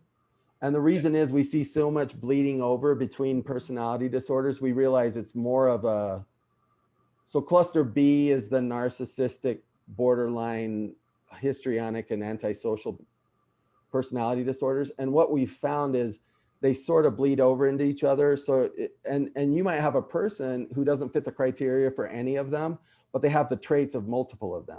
Mm. You know what I mean? And so would we say that, and it's toxic and it's hurting their relationships and it's, but I had a mom like that recently where I just had to let her go. I just said, I've got to work with your husband and your daughter, help them learn how to heal from all this. And I let her down as gently as I could. And it actually worked out. I've found a way to actually have even a hard conversation with someone who struggles with those traits. And it turned out okay. And now the healing in the dad and the daughter has just taken off without her in the room. Good. You know, but you got to know when do I need to fish or cut bait with certain people? You know, what's holding the situation back. And when 3 people come in, they're all your client. And so what if I say, well, I could work with the mom and try to help her work through all this, but that might take years. And in the meantime, she's going to be hurting these other 2 people. And so at what point do you just say, I got to let her go and I just got to help these people who are probably capable of making a lot of progress fast? Yeah. These are hard calls. I mean, I care about that mother, you know. I mean, she has another therapist she can go to. It's not like we left her with nothing, but. And in that situation, when you kind of cut like that, does that have a ripple effect in the family? Say, well, okay, maybe this is where we just end the relationship. The dad and the daughter can kind of have their own relationship aside from the mom. And then she just is like, all right, we're ending it. I mean, do they see that as a signal of you saying, guys, it's not working out, right? Like, yeah, they know where I stand on it. I don't tell them to end the relationship. I just let them know the chances of her overcoming that are probably pretty remote. And how long do you want to live with that? But here's what's ironic about that. You should have seen that dad and daughter the next session. They sobbed Wow. out of relief, almost like the Wicked Witch is dead. Like the weight has been lifted, huh?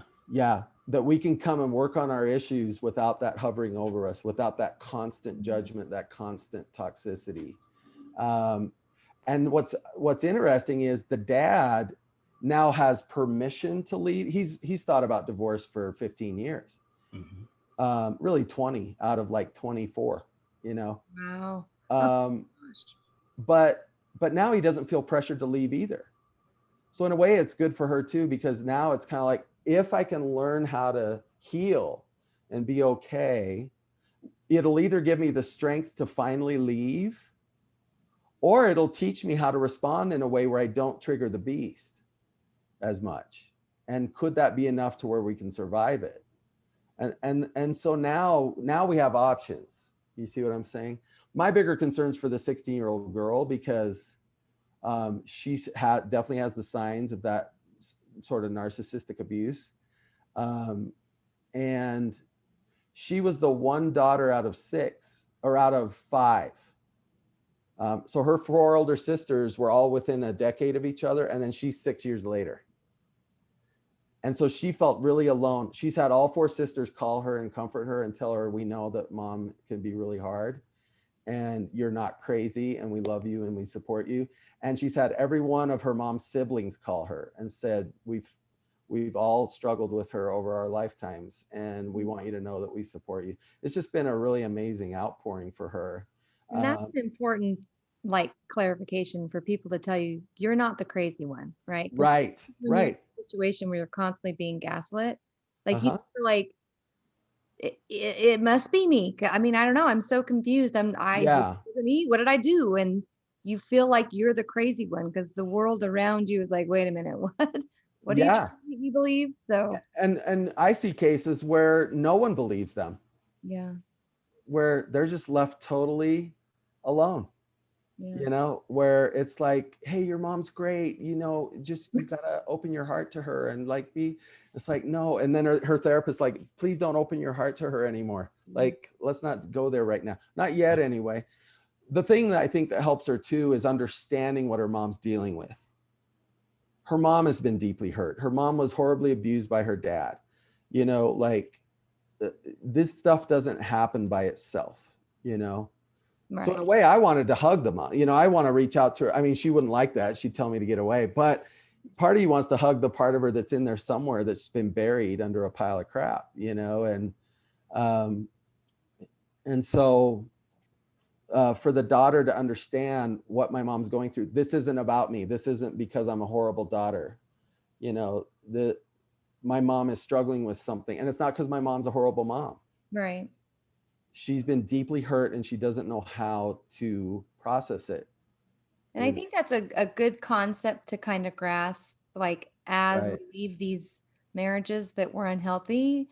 Like I think recognizing maybe the ex-spouse, if they're the one that had the struggle, as in they really just had, like it's not who they really are. They just had a traumatic life or whatever it is that caused that type of a reaction. I think if you get And to I'm that, not you excusing can it. move on. No, but I think that if you're able to let that go, as in Right. they're not doing this intentionally to make my life a living hell. Right. They feel like that on the inside and it's just coming Mhm. out crazy. So you can move past that and move on easier. I think if you're able to view them as a victim in a way, or hurt or broken or And I don't want clients to use that as an excuse to stay necessarily. no, not to stay. No. Because remember, we can forgive, but we don't have to You're right. trust. You know, like Right. in the end, I don't care why you hurt me. I don't have to let you hurt me. Right. But if I have to say stop, no, and goodbye, I don't have to hate you either. Right. And I would say, here's the other thing. It's not as simple as to say, well, that one that struggled. Listen, we both struggled. You know, any relationship, and because here's the thing I would say, even if I wasn't the one doing all that damage, the obvious damage that we all agree is just, you know, affairs and all that kind of stuff. What inside me chose that? You know, I got to take a deep look at that. you know, what inside me, when I saw these stop signs along the way, what inside me just blew right through them onto the freeway that wasn't finished, you know? And it's like, I need to watch my driving, man. I need to settle down a little bit. And what part of me stayed, and what part of me fed it, you know, what part of me was triggered and did the dance, you know, Or like got on like their pendulum and swung with them wherever they're right. at. Yeah. And like going with them instead of like stepping off and being able to be like, yeah. And so I may have totally triggered them. Yeah. And so there's always something for both partners to look at when they look at them in the mirror, no matter. I think that's a very healthy point that I think gets lost in today, because it's all too easy to just blame the other person, even in an affair, right? Like, well, they cheated on me. Okay, great. Yes, that's absolutely a horrible thing. Nobody's going to condone that, yada, yada, yada. But, you know, if you start digging, was there something maybe that you were doing that basically made the marriage toxic, that they just were like, maybe not. I don't know. But no, it can be, yeah, it's complicated. You're right, Everett. I mean, you know, I've seen victims of horrible abuse who have affairs. And is that an excuse to have an affair? No, like that's not the answer. But at the same time, do I have compassion for why they felt so broken and they loved having somebody that just cared about them? And yeah, I get it. sometimes there's a backstory, right? And it there's always a backstory. That's why, like with church type of discipline, sometimes there's, I mean, like someone had an affair. Okay. Sometimes there's an excommunication. Sometimes it's just fellowship. Because I think there's sometimes backstory and there's reasoning behind it that it needs to be considered. So, right. Yeah. Anyway, I had meant to say this with my last question. I was going to ask you. So as we're leaving a marriage and we're recognizing, okay, we don't need to hate our ex. We don't have to be bitter about them. We can just kind of look at them like they're, if they are the ones that have a huge struggle, because my ex does. And so I try to look on him with compassion, but I mean, it helps a lot if they don't drag it on for 5 years or whatever, you know. That can make it a lot harder. I could tell you some stories. I bet, you know. Anyway, but so as singles now, we're all in the singles pool and we're like, okay, either we're going to give it a go toward marriage because we've never done it, or a majority of us are like, okay, we're going to give it a go again. So how do we know we're ready, emotionally ready to jump into something or even just take a step into something? Because as we were speaking earlier, your time is up, Celeste. I know, I'm like, sorry, but someone's texting me on my computer. Anyway, that's okay. But some people on these sites, like they're so not ready to be there, but they're out there and they're trying to get a date or a boyfriend or a girlfriend, and it's like, oh no, honey, you're not ready. So how is it we know as individuals, okay, I'm ready? What signs could we look for in ourselves? That is a really hard question to answer. Although, okay, let me give you this. If I'm not ready, I will not know I'm not ready. Oh, okay. So you'll think you're ready, in other words. So you're going to go for it anyway, even if you're ready or not. Okay. Like I look back after my first marriage, I dated like, 40 something women in 9 months or so. Like I was just like, and I wasn't a player in the sense that I wasn't trying to like, take advantage of anybody or anything like, but a player definitely in the sense where I would kind of like a lot of one date and out, just, hey, good to know you, and then just not be available, I think I got a little healthier by the end of that process. This time I may have been on 8 dates in 2 years. It's just like, it's like night and day, man. Yeah. It's a much more rifle instead of a shotgun approach, right? Oh yeah. I am aiming for something very specific. And part of it is I'm aiming for something in myself, like I want to take back the power and I don't even want it to be about them in the beginning, at least, I need it to be about, so I could, now that I'm healed a little bit, I'll tell you what I look for in myself. And if I were talking to a couple before they get married, these are definitely some things to look out for. So the first one would be, is your emotional response appropriate to the trigger or to the situation, in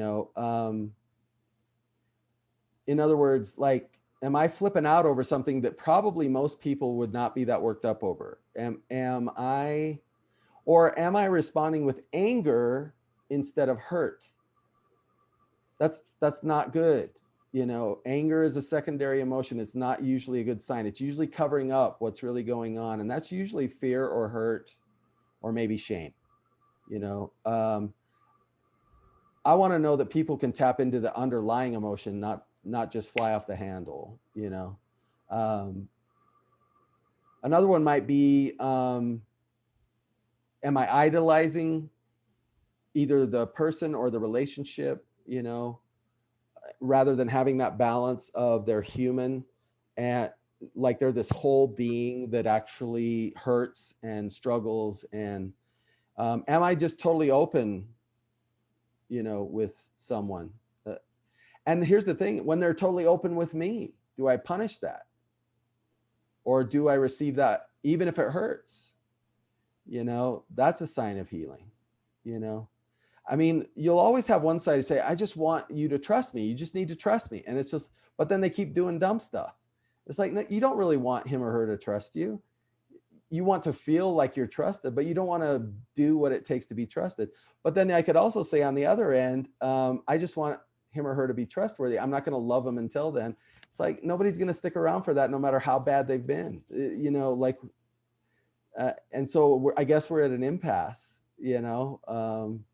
so the question is, do you love enough to stretch? Meaning I'm willing to try to trust you, and willing to recognize that part of this is that I don't feel you're trustworthy, but part of it is I know that I struggle with trust. So I would look for people who are reaching out to each other, even if it's hard, So anyway. what kind of red flags then, other than, so for example, like when I get on the groups and I'm seeing people posting on there, I see a lot of people just throwing the blame around. To me, that's kind of almost a red flag. Like my ex-husband or wife or whatever it might be, they're the ones they were just a horrible person, and I'm like this victim, right? This victim mentality to me is just like, I can't do it. I see that as just a way to kind of almost say like, and I feel like this is society too, a little bit. Like if I can pull a victim card and say I'm a victim, then that means I don't have any responsibility, right? That absolves me of my work.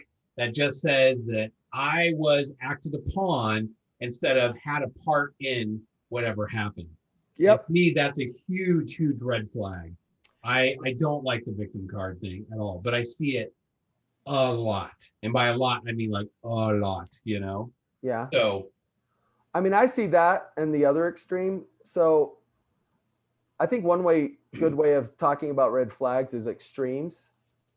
So I see people who it was all their fault, I was fine. And then they'll throw out a little, I had my problems too, and I need to work on those. But It really was, and it's like, you get that one sentence, but pretty much it's they did it to me kind of thing. Like, even if we had been flies on the wall and we agreed that, you know what, you're right, they really were pretty toxic, pretty messed up. Yeah. Even then, it's still not healthy to dwell on that. And it doesn't, in the end, it almost doesn't even matter if it's true or not. Certainly if it's false, like you were way more to blame and they actually were more of a victim than you ever were. And that is really toxic, to be talking about it that way. And by the way, we are duped all the time by both sides. Like the way we identify victims and perps in the single community is just, I want to tear my hair out. I just sit back because I work with a lot of singles, and I can't tell you how hard it is to get through that. Hey, there's plenty for us to work on, you and me, just without talking about your ex or why you've never been there. Because you can't change your ex. Like, right. It's a powerless position. Yeah. So it's almost like you've got to figure out how to look at them differently or react to them differently. Like, talking about them is not going to do anything other than just be all riled up. That's the thing. So blaming them is definitely toxic. Also shaming yourself, saying, he or she was great. I totally ruined it. I'm a horrible you know, I don't ever think I'm going to find love. But those are the people not dating and not talking. They're just giving up and saying that I'll never love again, you know, kind of thing. And believe it or not, there are probably about as many of them out there as there are the ones who are blaming. I see a lot of them on the pages being like, I don't even know if I'm ever going to date again. I'm just going to give up. Yeah. But, you know, the But yet personality here I type- am. Yeah. Right. Although a lot of them just aren't. So we only see about a fourth of them talking that way, because most of them that are that way, the other fourth that would make up the whole half, they're just not on there. They're not even trying. Yeah. What were you saying, Tara? Well, I also see on there a lot, you know, I hate it when people will say things like, you know, the church hasn't done this for me, or no one's ever going to date me again, or, you know, the guys need to ask me out. Like they're not willing to put in the work on their side. And I see that constantly. And that annoys me probably more than anything, you know, is saying the church needs to provide me with this. Guys need to ask me out. You know, and I don't know, I don't know why. I don't know what part of the universe they live in. But well, what's even better is when they throw in the towel and then they do this thing like, here's a picture of me with like no makeup and like, here's all my faults and problems. And if you don't want to date me, then you're a horrible person, right? Like, okay, so we get it. We all have that like morning face, right? Like we just woke up and we're not looking at our best, but that doesn't mean you like club somebody over the head with it and demand to be dated like that, you know? Right. You got to love me for me. So here's me at my absolute worst. Right. And it's like, sign me up. Geez. So I would worry about, that's a red flag. The idea that I can just let myself totally go and not care about my life. And then you got to love me anyway. Or that I make I like put on a show of how beautiful or handsome I am, or, you know, look at me in my life and how amazing I am. Those two extremes are definitely, I would say, also rushing in or dragging your feet forever. I would also say, you know, there are some people that they're kind of pushy and controlling. There are other people who are sort of passive and just never take any initiative, you know. So whenever you see that, and by the way, we judge it differently according to male, female too. And I do a lot of masculine, feminine energy work with people, which blows their mind. You know, it's like, whoa, I had no idea that people saw me that way if I act that way. And it's like, yes, they do. And some things you can do are like the best cologne or perfume ever. And some things you do are like spritzing urine on yourself and then wondering why you're not attractive. I call it the piss spritz. Like, so if I got a guy showing up as like really negative feminine, I just go, dude, spritz, man. And he's just like, I know, I need to cut that out. You know, it's like, yeah, dude, you're even turning me out. I'm your therapist, and I'm just like, ooh, I don't want to be around this guy right now. You know? Yeah. I mean, we joke about it too. I mean, to me, therapy should be fun in a way too. And well, it can be hard when you've been through a marriage or even a couple of divorces, right? And you know, maybe you've been cheated on. I get that there is a level of potential resentment towards the opposite sex. A lot of that's projection, right? Like I'm going to project whatever they did to me onto the entire female population, right? Like completely, absolutely. That's a healthy function. Roll with that. Let me know how it works out for you, right? So, but people do all the time. And one of the things that I see quite a bit, and we've talked about it on this show, is, you know, we've talked about a little bit earlier about the personality disorders. It is huge to see people diagnosing their ex as a narcissist or with narcissistic personality disorder. And it's funny because you'll get entire groups dedicated to this. Like, yep, they're an absolute narcissist. They've got NPD, guaranteed, diagnosed, whatever they claim. And you go to ask some of these people, like, I remember one time I asked, like, well, what makes somebody a narcissist in this group? Like, I'm just curious. And I got everything from, well, we had a temple marriage and they cheated on me. The only person who would ever break covenants like that is a guaranteed narcissist. But it's like this That's sexy. Not true. it's a sexy term, right? And so people want to use it and they throw it out there. I mean, listen, I'll be honest with you. It's a growing trend. Like legit narcissistic behavior is on the rise. I think of that talk that President Benson gave back in the 80s about pride. And really what he should have, I mean, if he would have been trendy, he would have called it narcissism. You know, listen, we're all narcissistic to a degree. It's a spectrum. It's like autism spectrum. It's narcissistic spectrum. The question about NPD is like, does it rise to the level where it fits all the criteria and it's toxic in all those ways, or at least 7 out of 9 or whatever it is. But now we don't even play around with that too much. What I would just say, I would focus more on traits. Like what are some traits? I mean, I have like a list of traits. I call them like the 7 E's of narcissism. And here's the thing, I not only do I not want to be narcissistic to the point where I am doing damage, I don't want to be anything on that list. Like none of that is appealing to me. And it's whether it's in myself or anyone else, those are definitely red flags. But I see that in people who I never would classify as NPD, but maybe they got 2 or 3 of those and they're really struggling with it. I'll be honest with you, I think some of it, and maybe more than just the actual I mean, narcissism is a response to trauma, basically. My ego gets wounded, and then I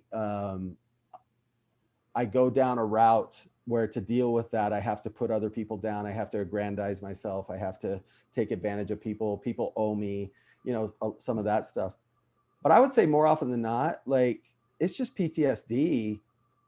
And what has the hijack is that I've adopted the tactics of my abuser.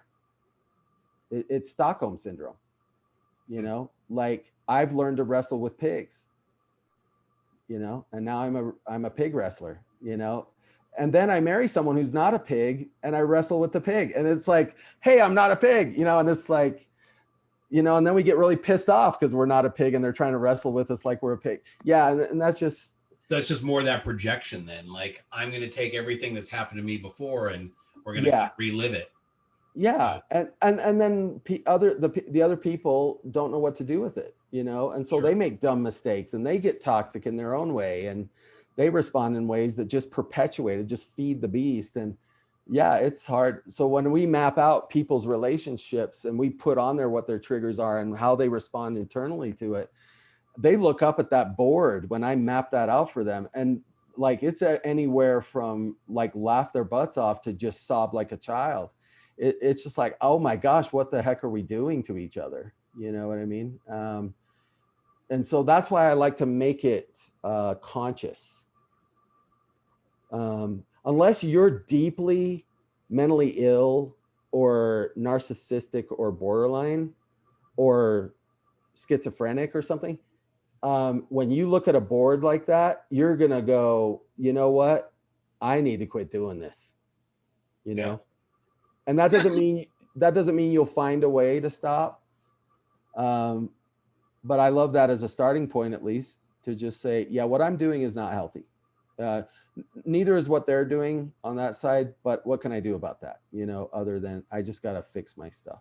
So, yeah, I think that society right now, we kind of are in this whole me generation where, it's cool to be gay. It's cool to have tattoos. You can be whoever you want to be. You can do whatever you want to do. Right. And it's something we talk about at the Boise Bash a lot is why don't you use that to be good, to do something good? Yeah, we're given all this freedom. No one's judging us right now. Right. So why are we using this freedom to do something bad? Why don't we use this freedom to change the world and do something awesome? But I think that a lot of the narcissism, a lot of these things that we talk about come from that. We think that all of a sudden we can be as bad as we want to be. So. Yeah, I was just thinking it goes back to Cain and Abel, man. It's just like Abel's sitting here telling, Cain's thinking, dude, you're preaching to me, you're judging me, you're looking down on me, God favors you over me. So I'm just going to kill you. And then I'm the king of the hill, you know?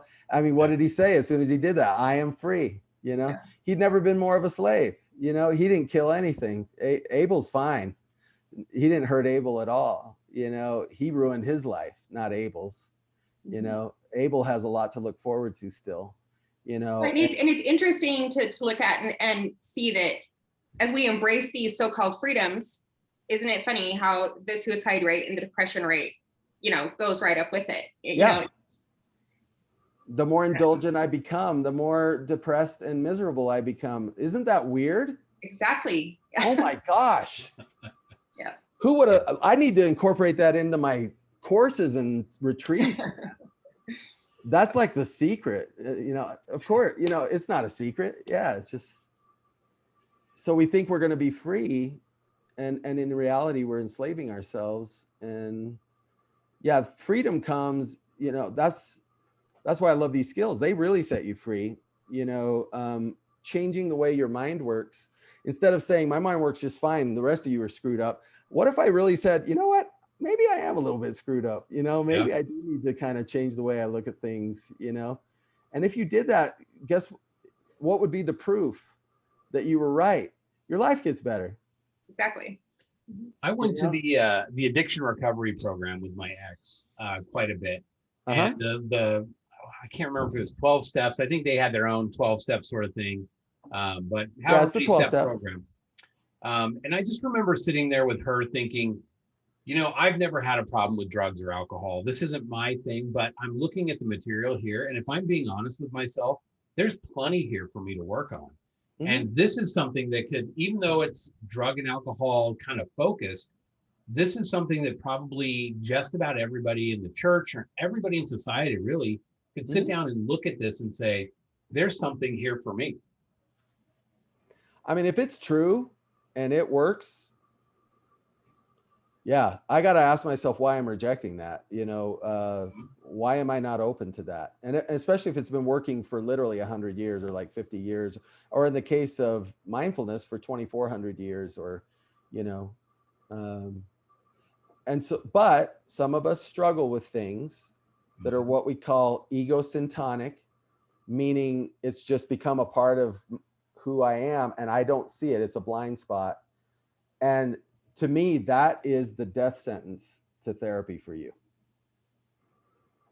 Well, that's step number one in those therapy things, right? Is like recognizing you have a problem. If you can't recognize, forget it. Nothing else is going to fall into place after that.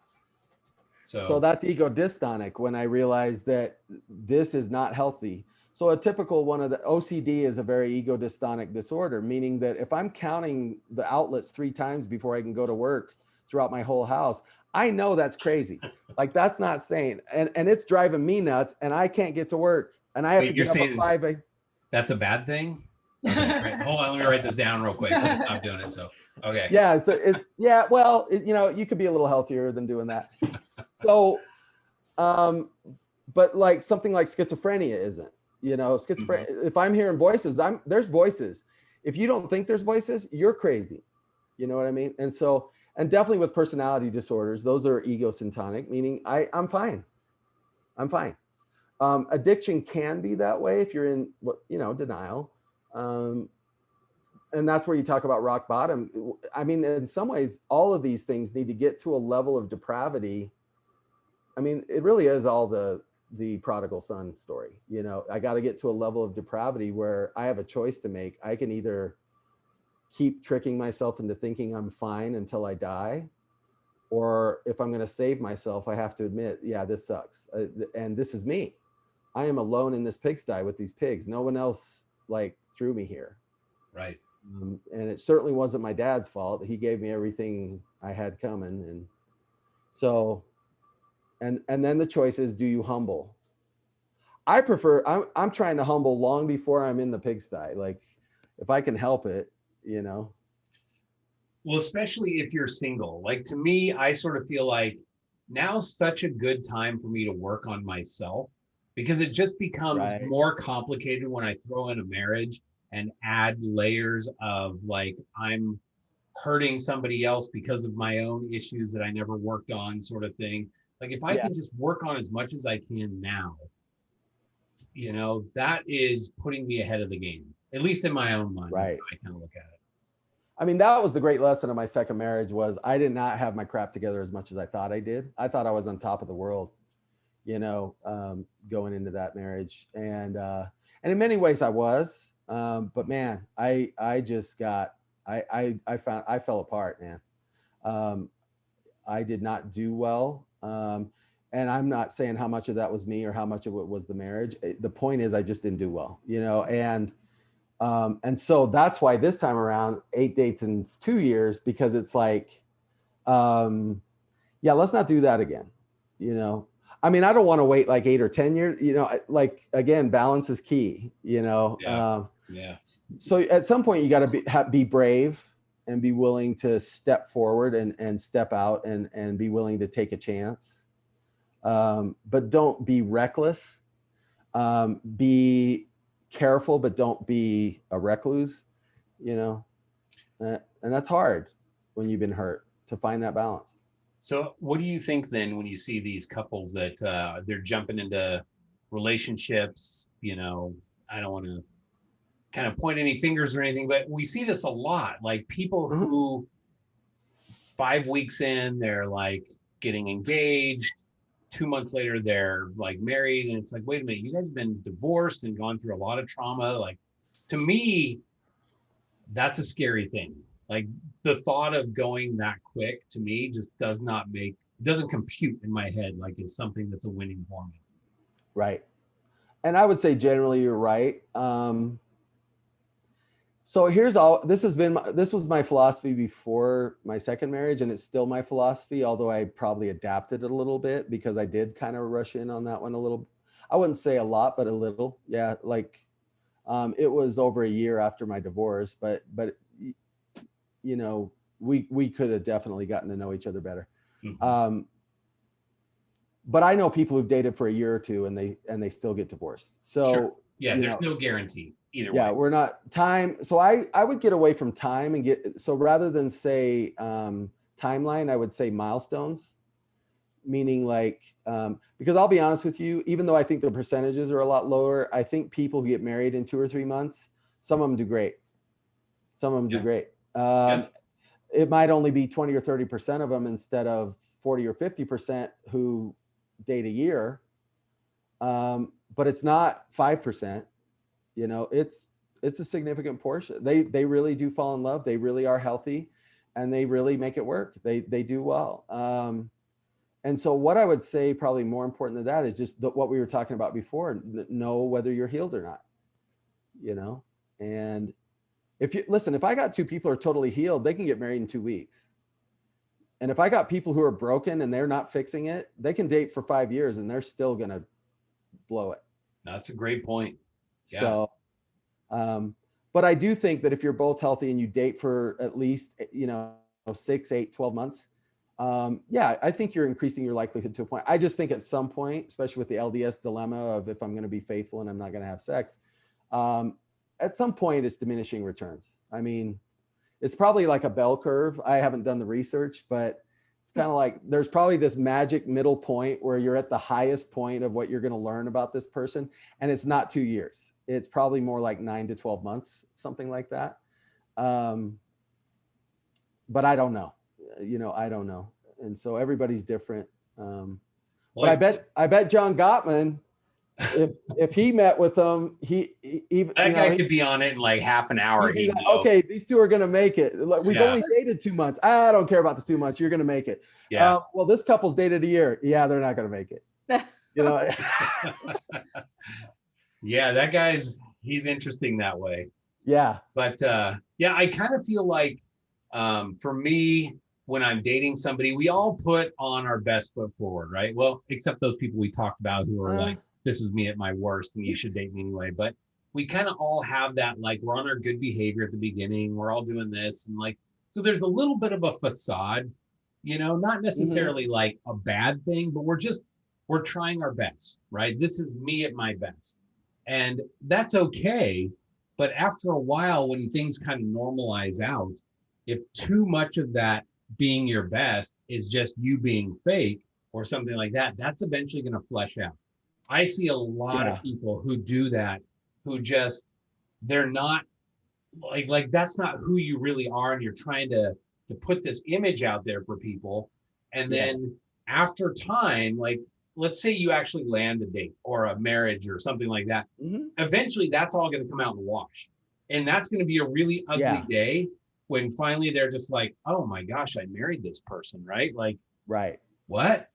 Like, you aren't any of those things you claim to be. You don't like out to be outgoing. You don't like to do those things. You just did that while we were dating. Yeah. Crap. Now I'm stuck. So that's where I think time really can play a good component. So, and you're right to a point. Here's how I think, just treating it like life is a lesson, life is a learning experience. Because I know how awful that feeling is when you get to that point where it's like, oh, holy crap, like I'm married to, someone, and they're probably going to holy crap at the same time. They're probably thinking, oh my gosh, Right. we are not good for each other. Like, this is not a good match. What the hell were we thinking? And at that point, this is where mindfulness has saved my life, because it's basically, even then, it was not time wasted to me. In fact, I consider it one of the greatest learning experiences of my life. And it's not because it was all crap. It's because a lot of it was actually really beautiful and good, and I'm glad I had the guts to take a chance. I like that about myself, that I was willing to go for it, and love, even if I sucked at it, and even if I picked somebody that wasn't right for me. And so now I look back on that experience, like, I don't even know if I'd be doing what I'm doing, trying to transition to what I'm trying to do, if it hadn't been for those hard lessons in life. And so I'm grateful for all the good that happened in both marriages. I've been married 30 years, 26 and 4. I learned a lot from both. Some of them were from the amazing qualities they have that I don't, that really taught me how to be better in the areas they're good at. And some of it was just from downright pain. They just hurt me bad, and now I look back on it all, and my response to all of it is, it was perfect. It was perfect. Because you were able to learn something from each of the marriages. And I hate to admit it, but, I think of those lessons I learned, and I said, couldn't I have learned that without going through all that pain? And my honest answer to myself is, no. No, the answer is no. You needed pain. You needed pain, and God knew you did. And so he gave you this experience. That's right. Like, that's how you learn. And that's what I was kind of that moment. I was like, I'm going to have these rough times in my life. And I just have to find joy in them. Right. If it's crazy or not. And that was the one thing, like, I don't want to ever learn that way again. No, don't take me back. Right. Yeah. Like, I don't want, and it's okay. And I'm sure they don't either. And I'll led me up to that, but don't take away what I've learned either. Right. I like what I've learned, but don't take me back there. So we have a couple people in the audience asking what the milestones are that you brought up, versus you saying maybe it's not a timeline, maybe it's a milestone thing. So what in your opinion? They can be a little bit different depending on if you're a guy or a girl, just depending on, but I want to see people cry. I want to know that they can laugh. I don't want to know that they can laugh at themselves. I want to see them be gentle. I want to see them triggered and be gentle anyway. I want to see them being patient with people. But by the way, I shouldn't say I want to see this in myself when I'm around them. Right. You don't want to be trying to hide that from if I'm looking in myself and I'm saying I'm getting really triggered by these, this woman or her kids or whatever, and like, man, this is just really like, I would never do it this way. This is not okay. Yeah, then that's something in me that I got to take a hard look at. So look at all these things inside yourself too. I want to know when they really get upset, I want to see how they manage that. Like, I want to see how they work through that. I want to listen, and I think women in particular, I mean, you tell me if I'm wrong, you know, Tara and Celeste, other ladies can chime in, but I think you need to look for a man who is confident, but not arrogant. I think you definitely don't want a pushover, but you definitely don't want a tyrant. And so, but I think confidence, I think protectiveness, without excusing your bad behavior, by the way. If you want him to excuse your bad behavior, you're not right for him and he should move on, you know? And I think I would look for somebody that's easygoing, that's stable, that can be both financially and emotionally, you know, stuff like that. And then with women, I want to see softness. I honestly do.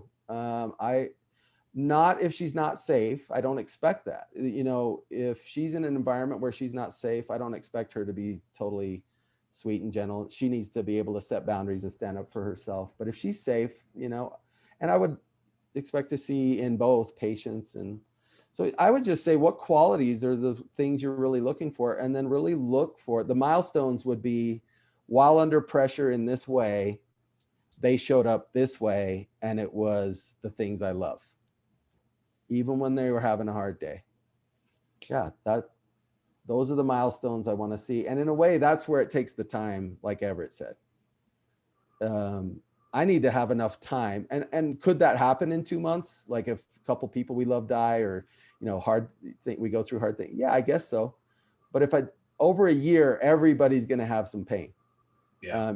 You're going to have a kid leave the church. You're going to have somebody you care about die. You're going to have, and let's just see, how do we navigate all that together? You know, and those are the milestones. And if that can happen in 6 months, great. And if that takes a year, okay. All right, great. No They time. can vary depending on what you're looking for, right? But a general rule, obviously, patience, kindness, anger, how they deal with that type of things. Yeah. Important, but there might be some personal milestones you're looking for as well. How do they respond when I get upset? You know, like I want to see that too. How do they recover? How do they recover? Like, did they come and did they say, you know what, I was really short with you earlier today? That is not okay. Do they apologize? Yeah, I am really sorry that I did that. And not only am I going to apologize with my words, you're going to see a change in my behavior. Like that, I'm not comfortable that I showed up that way with you today. And then they behave differently. Yeah. Wouldn't that be awesome? Yeah. That's what we're all looking for. Man, I think if you see something like that, it's just like ding, ding, ding, ding, you Grab know. and run. Yeah. Tuck and run. Let's go. Don't fumble the ball. That's great. Well, what I want to do, if we got a little time, if it's okay with you, is I know we've had some questions from the audience in the chat, but I just kind of want to see if, you know, those people are still in the audience with us, if they'd like to come on and ask the questions personally. Okay. What we usually do at this point is ask people to raise their hand. And I know on Zoom, it's a little difficult. I think it's Alt-Y, if I'm not mistaken. And I think there's like a little 3-button type thing. You can kind of go down and I don't know. Somehow you just raise your hand or let us know in the chat if you would like to come on and ask a question.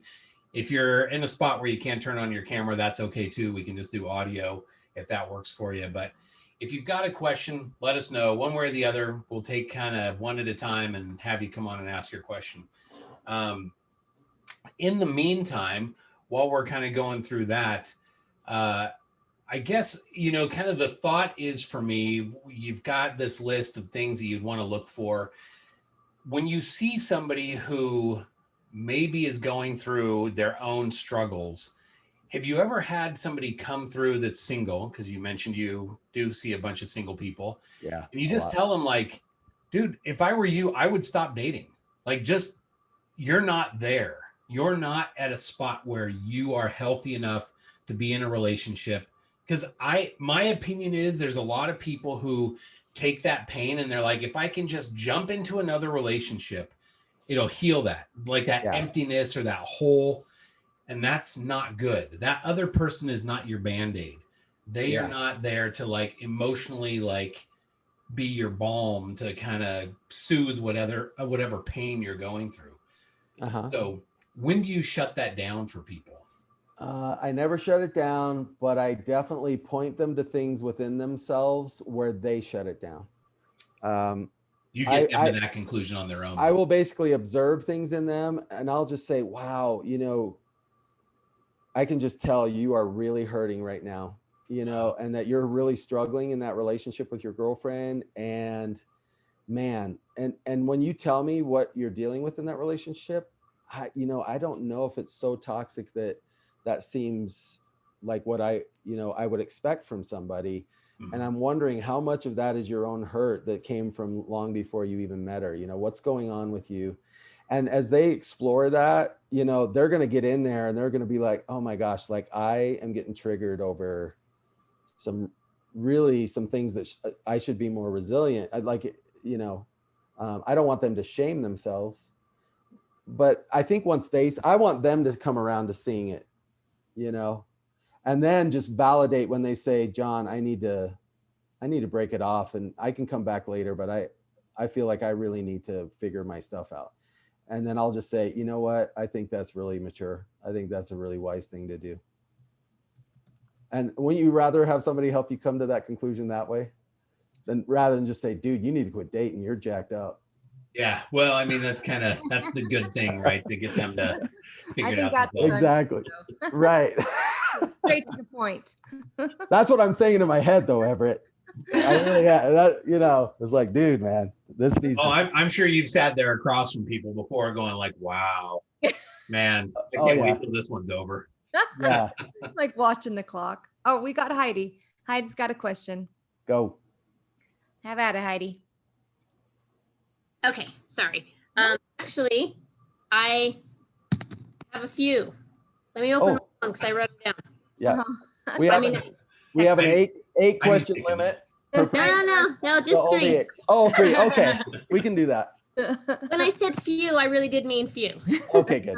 That few is three. That's right. So some of these came from like way earlier at the beginning, so hopefully it's not too far out of context. I'll try to remember what I said. Sometimes I can't remember what I said 5 minutes ago, but I'll try to remember. Hey, buddy. 8-year-old Lucas. Hey, Lucas. If you have a question, you can ask it too, Lucas. Probably not. Okay, yeah. I'm gonna talk, so hang on. So when you were talking earlier about reasons that you will like kick somebody out of therapy, so to speak. Let them go. Yeah, there we go. That's a nicer way. Do you find that a domestic abuse situation, and I don't necessarily mean just physically, just any sort of facet of that, do you find that's one of the reasons you will sometimes not do a couples dynamic? Absolutely. Yeah. Okay. I'm not even saying that I would break with them, like I'll never do therapy with them. I will not do it with their partner. Right. Like I will not subject their partner to that or expect that their partner is going to bond with them at a time when they're really blowing up the relationship. I had a client recently. See you, Lucas. I had a client recently. So I could tell there was a lot of bad mojo in the room. And so I just said, hey, listen, let me meet with you two separately, you know, and then he left. And she said, John, I want to read you something. So she had written on her phone, these are the things he has said to me just this morning in the last 5 hours, you know, and then she just went through a list of, you're a whore, I hate you, you're cheating on me, blah, blah, blah, you know, and just a litany on and on and on and on, you know. And so he came back in and I just said, hey, you know, go ahead and read that list again. She read it. He's bowing in shame. And I said, is this accurate? Like, did you actually say this stuff? And it didn't matter whether he denied it or not. I mean, I kind of knew, you know, she wouldn't say it if it hadn't happened. And he had done like things like that before. But basically he said, yeah, I said all those things. And I said, listen, I won't be working with you anymore. Okay. And this is a domestic. Didn't even try and cover. That's interesting. Yeah. And well, here's the thing. I think he kind of knew I knew. So why are we going to lie to each other, you know? And I like to think I have an understanding with my clients that I'm not going to beat them up for telling me hard truth, you know. Right. But I just said I am not going to try to save a relationship where that kind of behavior is going on, and I'm not. And it's up to you whether you save the relationship. But in the end, I'm not going to contribute to this in any way. So I referred him to another therapist. I just said, I want you to get whatever help you need, but I'm going to work with your wife for however long she needs my help. And then we'll just leave it up to her to decide what happens with the relationship. But yeah, no more toxicity. You know, that's not. I think that's interesting because I've run into a lot of people that don't understand that Oh particular my gosh. dynamic doesn't work as a couple. You can't do couples therapy. Yeah. If there's an abuse dynamic. Well, with emotionally focused therapy, we are trained very specifically that if we have repeated breaches of trust and connection, that we just can't do our work. And so Right. we're trained to let go. I would have let go anyway, but yeah. Right. So sorry, I'm going to try and be fast. Have you heard of Lundy Bancroft? And No. do you haven't? Oh, okay. Well, then never mind. I won't ask you your opinion about his work. Okay. I'll go read him later, you know, just there you go. Lundy Bancroft. Okay. He does. I read his book. Why does he do that? Oh, I can't remember the subtitle. Okay. And not that it's always man to woman, but that just is the Yeah. situation. So that's what he was addressing. Mm-hmm. So my other question is, when you're talking about milestones, is there a difference to you between softness and gentleness, or is that kind of synonymous? I mean, I think they can be the same. Although softness sounds almost more passive, like more take advantage of me, kind of like if I'm soft. But it could also mean gentle, you know? Okay. Yeah. I definitely wouldn't want it to be the no boundaries, you know, if you hurt me, that's okay, you know, kind of soft. No, don't want that. And softness is good in men, but I would say not as good as it is in women generally. Like, but definitely harshness is not good in men either. But softness, wishy-washy men, like we just don't need them. Like this world, if there's two kinds of men that scare me, and they trust me, they scare women and children too. It's definitely the tyrants, and they're the obvious ones. But it's the pushovers. If I live in a world where 20% of men are tyrants and 60% of men are pushovers, you women need to be scared. Right. You're about to get hurt. So we need some men to man up, but in a way where they're not toxic manhood. They're more just, they're protective, they're easygoing, they are present with people. They're the way that the Lord wanted them to be. Yeah. The Lord Right. gives us a pretty good outline of what men do and what women do. Oh my gosh. Yeah. And we have and in a way we've sort of taught them, in an effort to make sure they're not tyrants, we've taught them to be pushovers. Yeah. And they didn't Almost have like to. they had to go the opposite end of the spectrum. Right. And remember, both extremes in both men and women. I don't want women in either of those two categories either, quite honestly. Those aren't healthy. No. So, but Right. anyway. Those were my questions. Thank you. Oh, you're welcome. Thanks, Heidi. Sorry about the interruptions with my son. Me too. I think it was kind of funny. That's because I was trying to answer him without actually talking because he would not leave. It's all I get it. Yeah. That's all good. All right. Heidi. Off here. Thanks. Okay, Ashley, you're up. Okay, awesome. Thank you. Oh, let me put myself together. Sorry. Hey, I'm not complaining. You go ahead. It was an accident. So I noticed that you talked a little bit about like borderline personality disorder, and Yeah. I just wrote a couple of these things down, so I'm going to look down. So you said narcissism is a response to trauma. I believe that. And, you know, they probably do have some traits of post-traumatic stress disorder, and then they adopted some of the tactics from their abuser. So it could be a mirrored or learned behavior. Do you believe that in part it could be somewhat genetic? Okay, so I'm really careful with labels. So what I will say, I would rather call it cluster B traits, to Okay. be honest with you, than I would even borderline or narcissist. There's so much attached to those words now Mhm. in society. Right. And And I think like when you were talking today and you're talking about, be careful not to label narcissists. I feel like for me, that's a really hard verbiage to put out for people who have actually lived with narcissists. Like it was utter hell. yeah, You know, listen, there are people so at the far end of the spectrum that they're narcissists. It's okay. Like I would get away from the NPD stuff just because I'm trained to diagnose that, and I don't typically, oh, oh, or rarely, I would say. oh. And I rarely see it because cluster B personality disorders don't go to therapy. Yeah. That's So right. yeah, exactly. So Right. That's a good point. when Because I see it, I like go, dang, there it is. And, wow. So that's what I true. would say, and then on the genetic piece, I would just say, that scripture, I will visit the sins of the fathers on the third and fourth generation of them that hate me. Mm-hmm. I don't think we have the research to show that now. I don't think we have the research to show that with anything. We do have the research to show that there are genetic things that make things more likely. And that's everything from being gay to being altruistic, just so you know. Like, and so it's not even bad or good stuff. It's just, yeah, but nothing guarantees anything. There's no genetic marker that's 100% you're this if you got that marker, and 0% if you don't. It's always 70-30, 50-40, or yeah, that doesn't add up. 60-40. So I wouldn't say it's as simple as that. I don't think it's genetic. I do think genetics, though, I think our behavior can change our chemistry, and our chemistry can change our genome.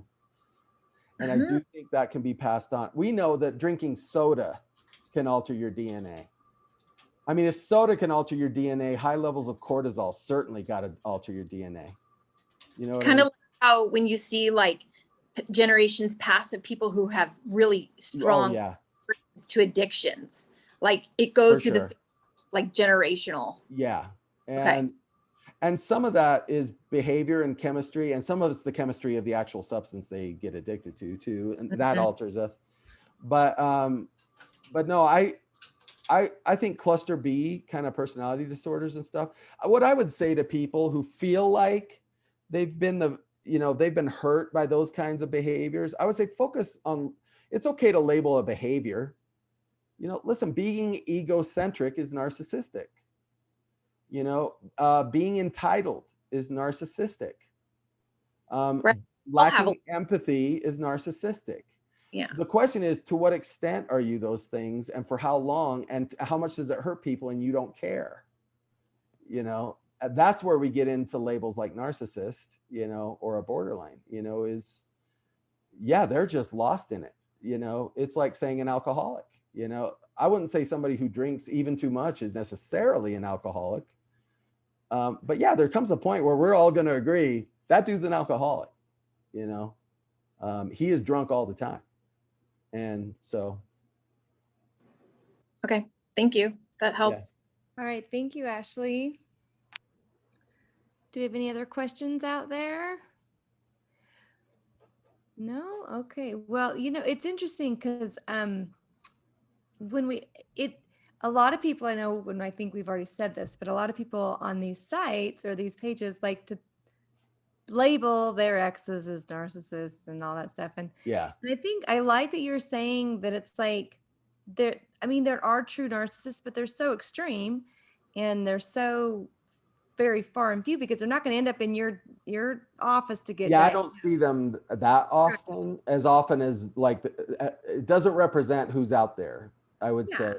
I will also say this, just so you know, like we need to be careful about rumors too, because for example, like if somebody labels an ex, or like they did this and it was really narcissistic, and then somebody spreads the rumor that, oh yeah, they called him a total narc, and it's like, then that person hears about it, it's like, oh my gosh, they're labeling me as a narc. It's like, I don't know if they really said that, And what I would say is that's why I like getting away from that verbiage entirely. And I'm not even saying I haven't used it with toxic people in my life or people I perceive to be toxic. I think what we got to get more into is, he or she just really didn't have a lot of empathy, or Right. or especially when they were triggered, or he or she just really felt like, this other person owed them, and that's not a good sign. Okay. Yeah. I would rather just talk about it like that, just using everyday Yeah. language without the buzzwords. Instead of just a big label slapped across them. Yeah, I think Right. I think that's good. I think that's a good view to be able just to point out, well, they lacked, they were very full of themselves and only thought of themselves Right. And versus I would also slap. like it if we have a conversation, you talk about that like 5% of the time, and that really what mostly we talk about is either, 10% of the time talk about, here's how I respond to it that I don't like and that I wish I could do better. And then the other 80%, let's just talk about like we like animals and we like hiking and, let's get to know each other. Right. So out of curiosity, that family you were talking about where the mom was kind of the narcissist, Where she had a lot of narcissistic traits. I'm almost sure she'd fit the criteria for MPD. I'm not saying she is, but I wouldn't blame the dad or the daughter for labeling her narcissistic, but yeah, but she's really out One of there. those She's an extreme extreme. cases. Yes. But the personality disorders, I mean, that's when you're looking at that 12-step thing. They don't usually get to step one where they recognize there's a problem. They're kind of the ones that are like, I'm good, I'm okay, everything's great in my world, when it's not. So was she able to recognize? No, not at all. And they'll fake like they recognize, they'll give the little, but I could have done better too. They'll throw out that bone. But yeah, she did not. You could tell in her eyes, there's almost like a light that goes out. I don't know if you've seen this. Like a disconnect. Like hello. Yeah. Like, do you care about human beings or something? That kind of thing. And she had that. She would just, get triggered, and it would be like, they need to do it my way, and if they don't, I am not going to talk to them. And then they're sitting over there like going, please don't talk to us. Please don't talk to us. Please keep your word. And they can't see it. They can't see how much of it is them. And so it was almost merciful to cut the cord with her and just have her out of the room, So in the cluster Bs, then, how many of those usually play that victim card? Because I sort of feel like the ones that I've met who fall under that category, who've been diagnosed, quote unquote, have all kind of been like, everybody's like at fault but them. And if there's ever anything that somebody points out that they're doing wrong, it's because somebody else did something that, it either was misunderstood because really it was this person's fault, or it's always like redirect type thing. Right. So here's where it gets a little complicated. There is a really amazing person in there. Okay.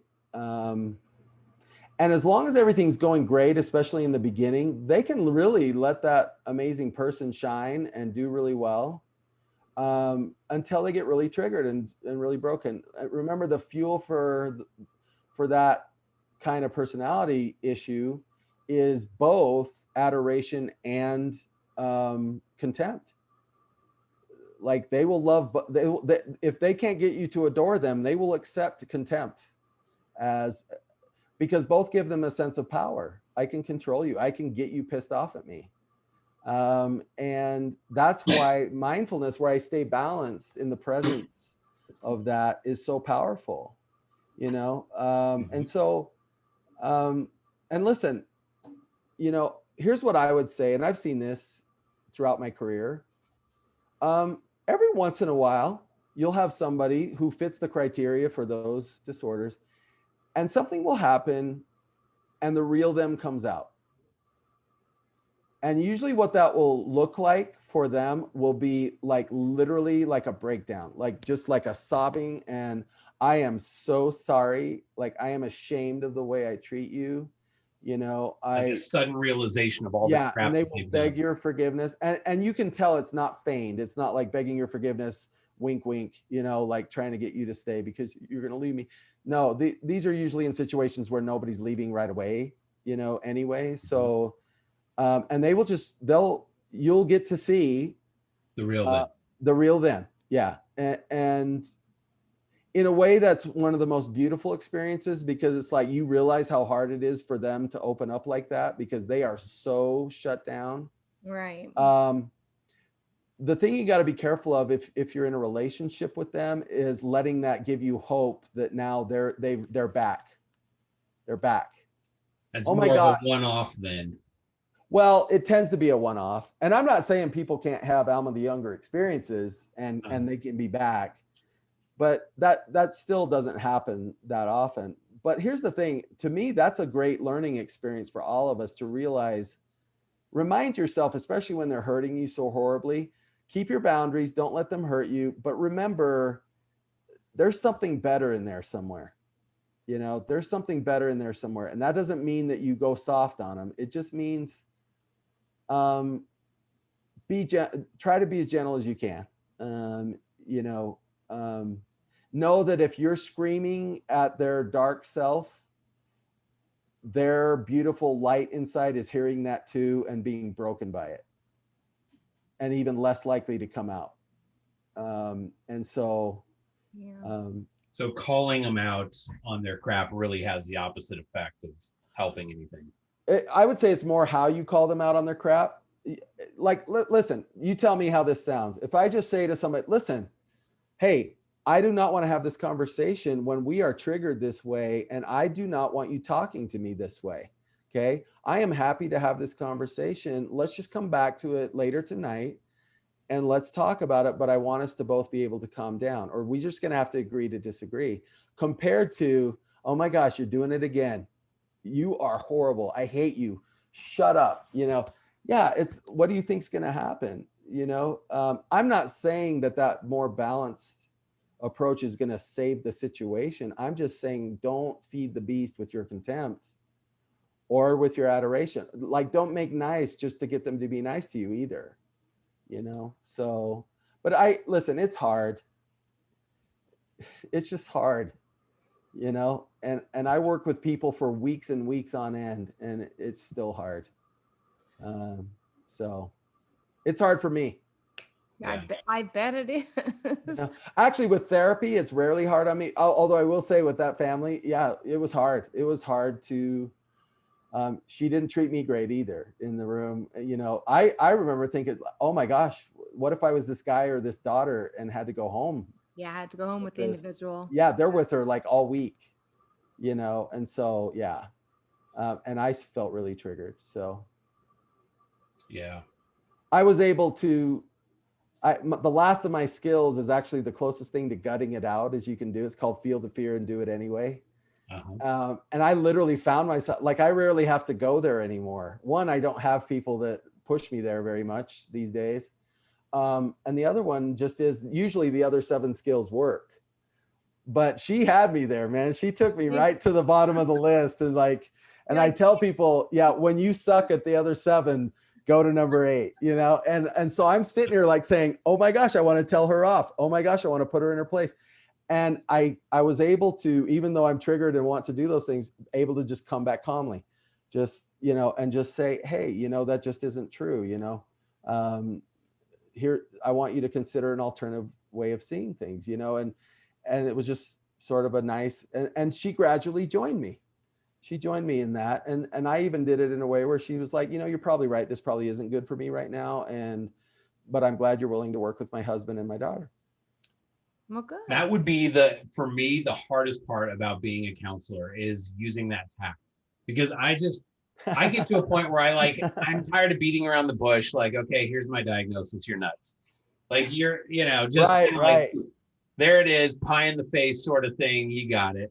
And that's not going to do anybody any good, you know? No. And listen, I get that. And that's why we don't do therapy with people we love, you know, I mean, I love all my clients as human beings, but like, I don't have to go home with these people, but right. I genuinely wish in my heart of hearts, I don't think I was a horrible husband in either marriage, but I definitely wish that I had been better at practicing these skills, even in the darkest moments. I mean, it was perfect mindfulness practice when we were going through those things together.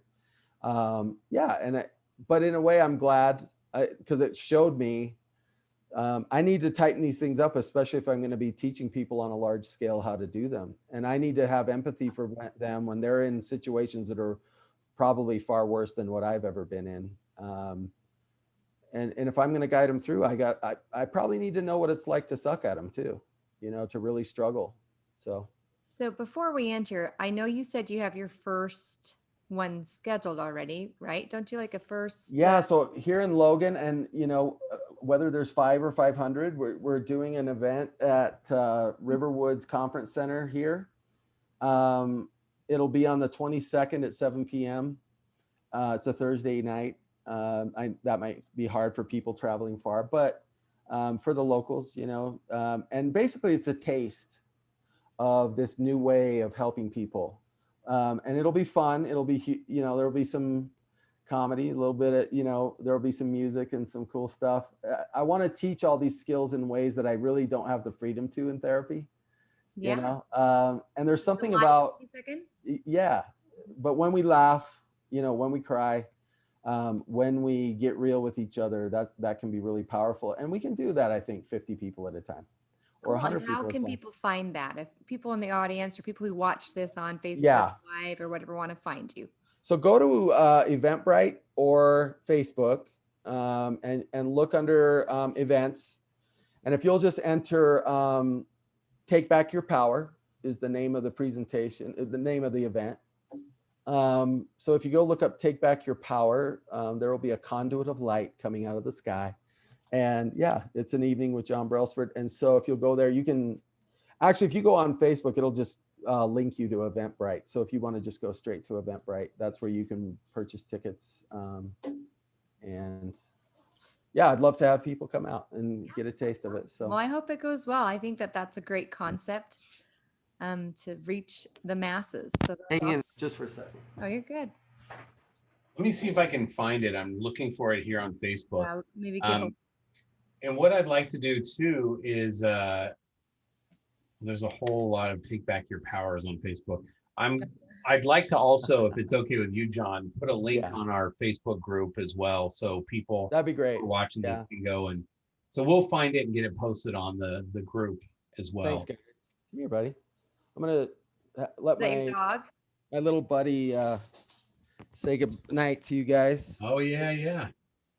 So this there he is. Oh my word. You. Nice. Oh, he's gonna kiss me in the mouth. Oh. Yeah, right to the mouth, They always love French kissing. I don't know what that's all about. My dreams, but not the dog. So anyway, he's Gimli, like the dwarf in Lord of the Rings. So because he grunts a lot. Yeah. Anyway. Cute doggy. You're a good boy. Yeah. Thanks for waiting. I'll be right out. Well, John, this has been fantastic. I mean, I could sit here and pick your brain all night long, honestly. Like we could go for hours and hours and hours still and not even probably like scratch the surface, I feel like. But you've been more than generous with your time. So thank you so much for being on. I really appreciate it. I mean, I'm single and I live alone, except, I mean, I got Gimli, but he's not a great conversation. Well, we might be tapping you again and saying, hey, would you mind coming on? And like, oh yeah, yeah. That would be fantastic. I'd love to come back. And yeah, there's probably all kinds of little, like topics where we can take it. So this is, I mean, we're in a dating pool of LDS singles who have a huge range of pain from divorce to never having been married and feeling the struggles with that to, being widowed or widower, all that stuff. There's just so much. Well, and I don't know about you, but like, it's one thing hearing from a therapist and all the fancy pants education, but when it's somebody who's been through what you've been through, and gone through all the mistakes you can make and the struggles, I figure I'm kind of like a fireman whose house is burned down twice. You know? I just, it's my profession is to keep that house intact. But yeah, I wasn't, I just wasn't all the way there. I wasn't able to hold it together, but I'd love to come back. That'd be great. That'd be Yeah, awesome. and just to your point, I always feel like that's the beautiful thing about the Savior. He Oh, came yeah. down and experienced it and had to feel it. He could have sat in heaven and just been like, yeah, you know what, Everett, I've seen it all before. I know what you're going through. Yeah. I get it. I know all about it. Instead, he actually felt it. And so for me, that personal kind of walking in my shoes thing is just, it's For sure. way, way, way more precious. So anyways, thank you tonight. This has been You're fantastic. welcome. Thank you guys. I appreciate it. It was a great experience for me. I appreciate it. Yeah. So what we usually do at this point is we kind of stop the Facebook feed and stop the recording. Let me go ahead and do that here. And this is where we just open up. Did it stop? Oh, there it goes. Okay. So